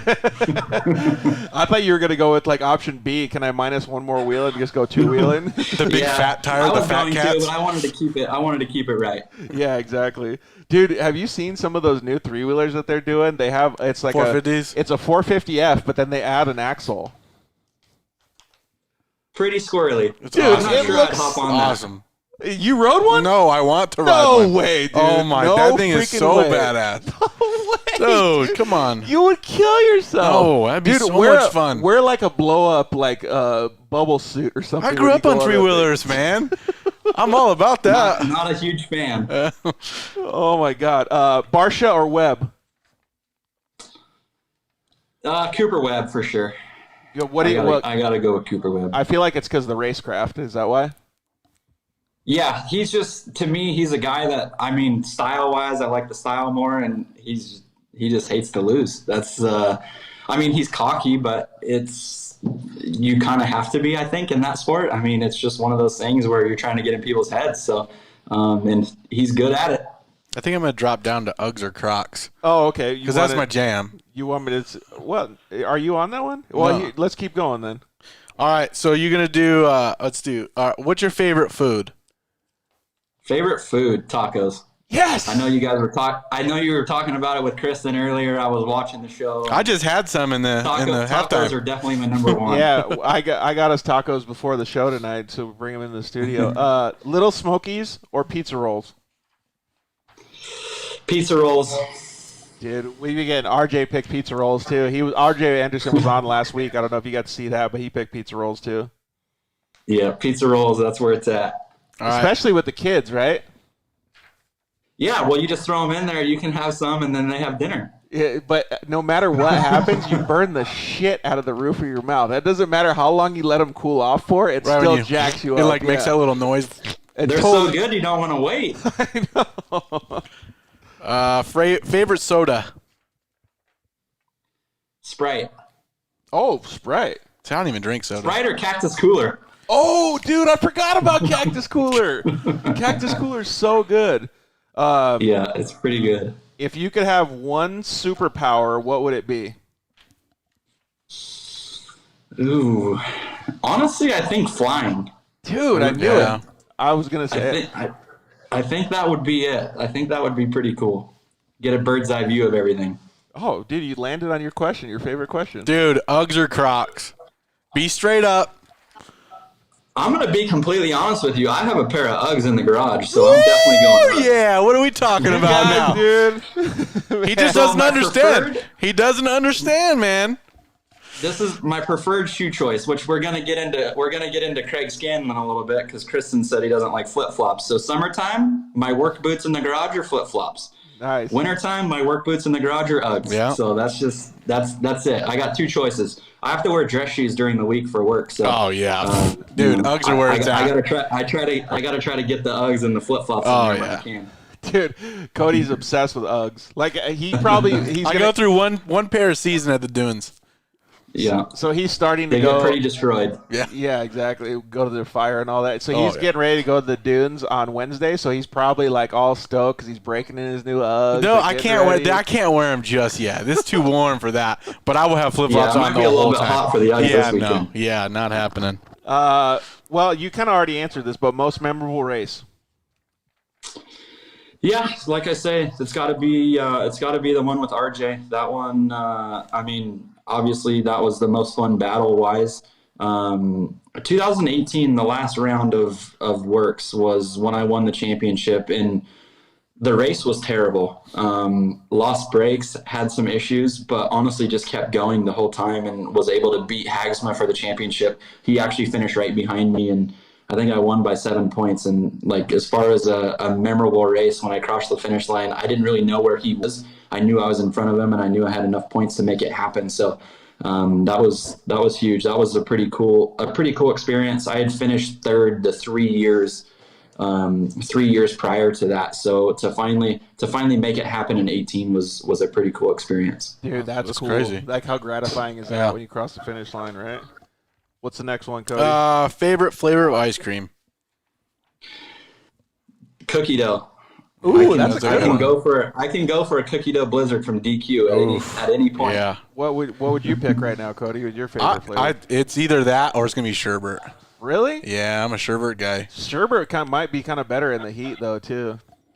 That's just what I've always gone through, man. Dude, we've been asking this question. I've been like on a Pralines and cream tip for like 2 months, dude. Really? I've been wanting that for some reason. I don't know why, man. Maybe it's because I hit my head. Dude, I couldn't get enough orange soda. I mean, you were at the house and stuff. Like when I hit my head and broke my skull, like orange soda was like my addiction. Like, thank God it wasn't heroin. It was just orange soda. Hey, that's a good problem to have. At least it's soda. Yeah, dude. I still couldn't. And now I don't even care about it at all. Ski or snowboard? Snowboard.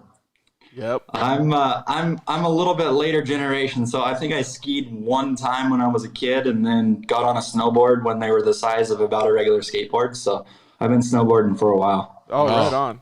Dogs or cats? I thought I was always a dog person. Just recently got a kitten for my kids, and it's an outside cat, but we live in the country, so there's rodents and everything else around here. So we got a cat to be an outside cat, and honestly, they're nice and clean and they don't bug you. So I'm a cat guy. And I've got both. And they clean up all the rodents too. Yeah. My parents. Exactly. That was the kids wanted an animal. We were like, no way, never getting an animal, and then we settled on a cat because it at least I feel like serves a purpose, I guess. Yeah, well, I always like dogs too. I like both. I'm allergic to cats, but so my parents have one, and it's like it's been around for so many years. Like if you put it inside the house, it'll wig out, like it'll lose its shit, right? Doesn't like it. Yeah, it wants to be outside all the time. And then when I lived at a different house, like what was it, 8 years ago? Were we over at the old house? Yeah. And so there was a bobcat that lived on, like, in my backyard, basically. So he would just sit up on the roof, and he would just look for stuff in the back. So he would keep that thing totally clean, dude. It was awesome. Yeah, no, they're pretty good at it. We had a bunch of lizards and all kinds of other junk running around, and dude, I haven't seen anything since it's been here, and it's tiny still. So he seems to be doing the job already. Yeah, exactly. Do you guys have snakes and stuff over there? Yeah, good time. So we got in Arizona, one of my buddies, actually Craig Scanlon's dog just got bit by a rattlesnake today. And then so one of my buddies in Arizona, his dog got bit by a rattlesnake the other day too. So like, I don't know what the heck's happening. These dogs are out there playing around or what? I blame it on COVID, dude. COVID. Part of the game. 2020 is a weird year. Yeah, it is, right? Hey, do you guys have Gila monsters out there? Have what? Gila monsters. I don't even know what the heck that is. Most people don't. Yeah, dude. I got this one that hangs out at my house. It looks like a little Komodo dragon. It's a small one. And orange back. Yeah, they're black with orange spots on them. They're super cool. I can't say I've ever seen one. I mean, we have tons of different lizards running around, but I don't think I've ever seen one of those. Yeah, it's a dinosaur, dude. They're basically our dinosaurs. Yeah. They're badass, though. I have to send you a picture of one of these days. What was the next one? Netflix or YouTube? Netflix. Burrito or tacos? We already know that one. Yeah. Tacos. Dude, the California burritos are pretty delicious, man. Supercross or motocross? Man, that's a tough one. I mean, I like the cleanliness of Supercross. I'm pretty anal with stuff, so I like how clean everything is, and when the bikes come out under the lights, everything's all sparkling. But I like how much of a man sport outdoors is. I mean, the dudes are pretty gnarly. I mean, you go 30+2 when it's 105 outside, and you do it crazy. 2 times in a day. Those dudes are unreal, in my opinion. They're the best athletes in the world, no matter what sport it is. It's pretty crazy to watch. I know you talked about it earlier, just watching them in person. It's, getting to see how fast they're actually hitting stuff. It's pretty insane. Yeah, it really is. And one of the things that I was going to mention to even expand on what you're talking about is so Supercross, they have the teams, because we talked about Cody operating his own team. Like the teams for Supercross, they have a certain cycle of where they replace motors and they refresh the bikes and stuff like that. For outdoors, it's not even twice. It's 3 or 4 times the amount of work that the team has to put in. It's freaking bananas. So when I talked to Scuba Steve about it, I was like, dude, how is that even feasible for these dudes to get any rest? They're working so hard and they have so much stuff. After that Loretta Lynn National, I know just the Geico guys, they had to replace 9 motors after one weekend. 9 motors. So not just the shipping, all those dudes in the shop had to bust out 9 motors. That's just insane. Yes, I know they had a rough weekend. They blew a few motors, and you got they got 4 guys, I think 5 guys on the team with Mumford now. So you put that many bikes out there, you're having problems for sure. Freaking bananas, dude. What's the next one? What other form of racing would you like to try? Oh, dude, and this could be like monster trucks, boat racing, whatever you want, man.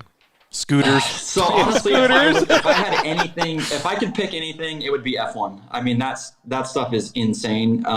Actually, Corbin has a sim rig, a Sparco sim rig up at his house, and I hop on there and do the F1 stuff. I don't even want to play in the dirt stuff, but that it's pretty unreal. I mean, if it's anything like iRacing is, it's pretty insane. Like you're doing 250 and then you bank into a 90-degree turn at 145. It's pretty crazy. I actually got to drive what did I drive? It was a Ferrari 488 at Speed Vegas when Polaris hosted their launch event for the Pro XP last year. And just even that, like, I don't know what they had sprayed on the track. I think they had some grip on the track, and luckily the guy that rode with me, I got to take for a ride in a RZR in the morning, so he knew I knew how to drive somewhat, so he let me hammer down pretty good. And dude, it's unreal, just even in the Ferrari, just how fast you can take corners. The street stuff's pretty crazy. If anything, I definitely would want to give that a shot. Dude, yeah, road racing is awesome, man. So I actually have a funny story that I haven't brought up in a million years, but so I taught a school like a driving clinic at Bondurant School of Driving. I don't know if you know where that is, Cody, but it's by Wild Horse Pass. And so they basically have they have their own cars out there.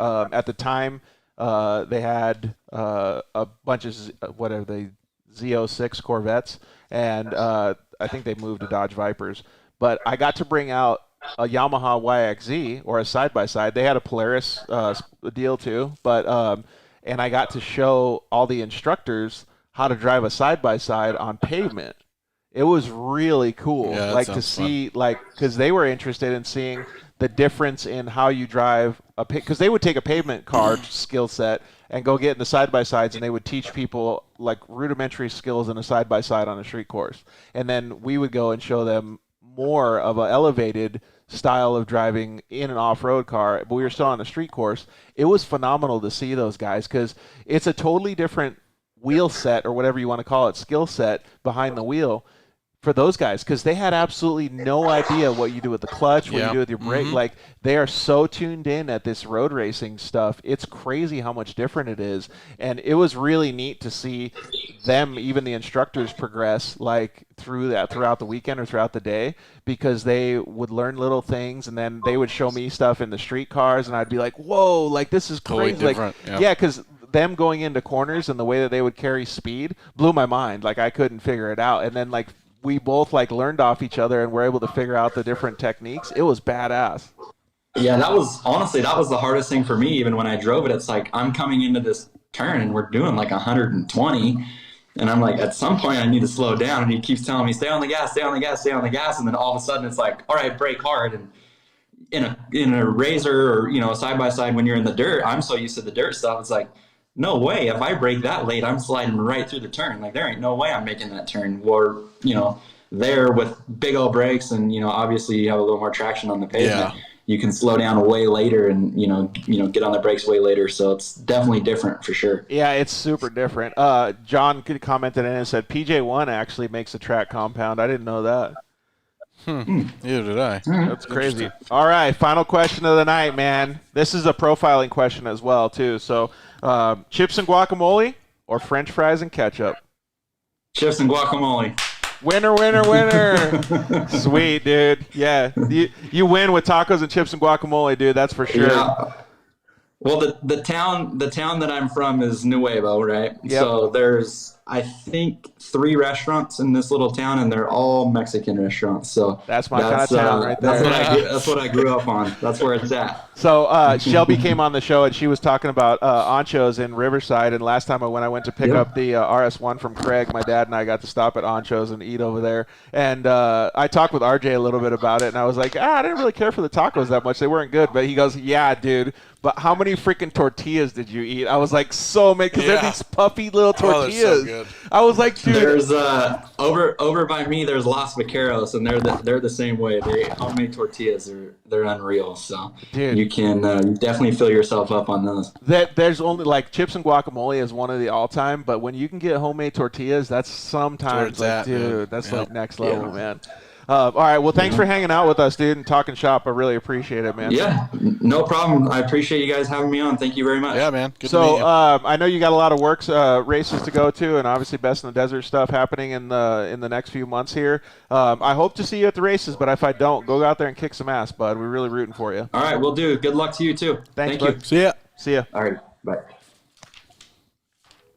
I love having those conversations, dude, because it just makes you so much more happy about all the things that are going on in people's lives, right? Because the perspective that he's looking at it from, like shitty years, good years, whatever it is, like he's still so happy and so driven to be out there at the track. Everybody right now with 2020, man. You know what I mean? Like if you can get through this year and 2021 hits and it's smooth sailing, that means you did something correct, dude. Dude, you know how many people are going to be like January 1st is going to come around and they're going to be just balls to the wall, so happy. Everything they're doing, it's going to be amazing. So I do think it's really cool that Cody has so much going on. Cody, that he has so much going on in his racing program. One of the things that I admire most about him, and then I said it at the beginning of the show, was in the introduction to his part of the show was, I love the way that he does his program. I love the way that he keeps things uniform. I love the designs that he uses.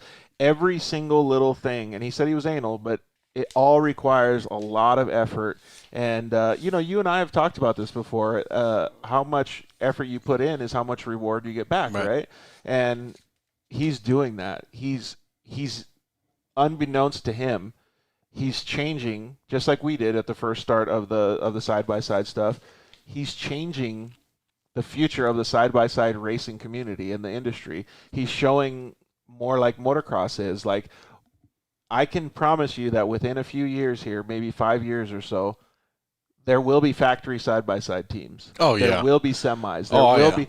And he's on the forefront of that. He's starting the thought process in people's minds because he's visually showing them that you can have this professionalism and you can operate like the way that motocross does. And I can't say any more good stuff about it because it's awesome to see. Yeah. So thank you very much, Cody Bradbury, for joining us. Thank you very much, Kristen Matlock, for calling in and talking about how awesome she did, man. Just the amount of taco talk that was here today.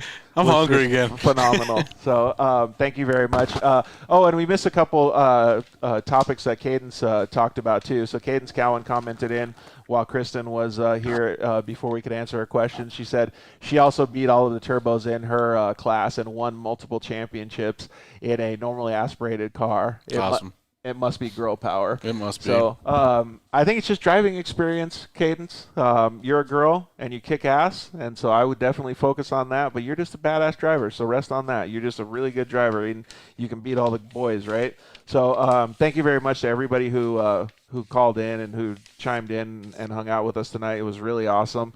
So like I said, for next week, we won't have a live show on Monday. We're going to be producing content and having a bunch of fun stuff happen during the week at the UTV World Championship. We're going to pre-run the UTV World Championship new race course on Monday, October 5th. So that's why we're not going to be able to have the show, and we're obviously not going to be in the studio. So we're going to try and see if we can come up with a bunch of videos. We're going to talk to a bunch of people. So instead of just seeing two big old hairy guys talking in the studio, you're going to be able to see all of us talking to all the cool racers and having a good time. So the content will be much better than just a regular Dirt Life show. You guys just have to wait a little bit for it. So I also said at the beginning of the show that we're going to have the unveiling of the RZR RS1 this Thursday on the Shock Therapy live stream. We're going to do a photo shoot with it before, so you'll see it on social media if you can't pay attention to the live stream. The live stream for Shock Therapy starts at 12:30 on Thursday, so please join us for that, and you can check out the new car and see, ask any questions, and chime in and mess with Justin a little bit and see if we can get him confused on any questions. So that's super cool. I want to thank everybody for joining us tonight. Thank you so much, like I said, for chiming in. Thank you, everybody, for watching. And if you're listening on iTunes, thank you very much for doing it tomorrow, because the show will be up tomorrow. Thank you very much to all of our sponsors. We really appreciate everyone. Thank you to Shock Therapy. Thank you to SOLDERWELD. Thank you to Zollinger Racing Products.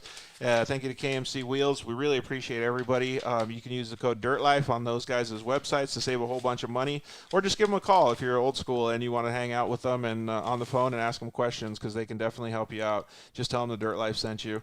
Really appreciate you coming and joining, Cody. It was awesome. I know it was nice to be back. It's a long day today. I'm tired. Yeah, but it'll be worth it, because when you get to the dunes, you'll get to be able to talk about all this stuff. Yeah, right? I can't wait. So, congratulations on number 58. Well, yeah, show 58. Did you ever think that we would have show 58? No. Like, that's bananas. It was just, it was ongoing, and it was like, okay, and then all of a sudden it just started picking up, and look at where you're at. Yeah, well, where we're at, all of us. It's not just me. Like, I love doing this show because everybody communicates. Like I said at the beginning of the show, like, it's crazy how much awesome people we get to meet in the industry and just in the dirt. I mean, I met so many great people through you. So. Well, not just through me, but you also have your page that does it too. Yeah. But it's cool how everybody has the same like-minded, you know, and everybody has their own individuality too. They all have their own individual cars and stuff. I love it, man. I couldn't be asking for anything more. And it's funny that you say that, you know, you feel like it started kicking up and ramping up. Well, I feel like it's barely getting going now. Like, it's moving a lot faster than you think. I see it from the back all the time. It's cool. Always seeing it. So. I love it, man. And it's all thank you to the sponsors and to the people that watch. So, and obviously thank you to you, and thanks to Carly for letting you get away for tonight. Yeah, she's all sad. You know how wives are. So, I really appreciate everybody. It means so much to us. So we won't see you next week. We'll see you in 2 weeks, but please pay attention and hit us up on social media. We love you guys. Good night. Thanks for listening to The Dirt Life Show.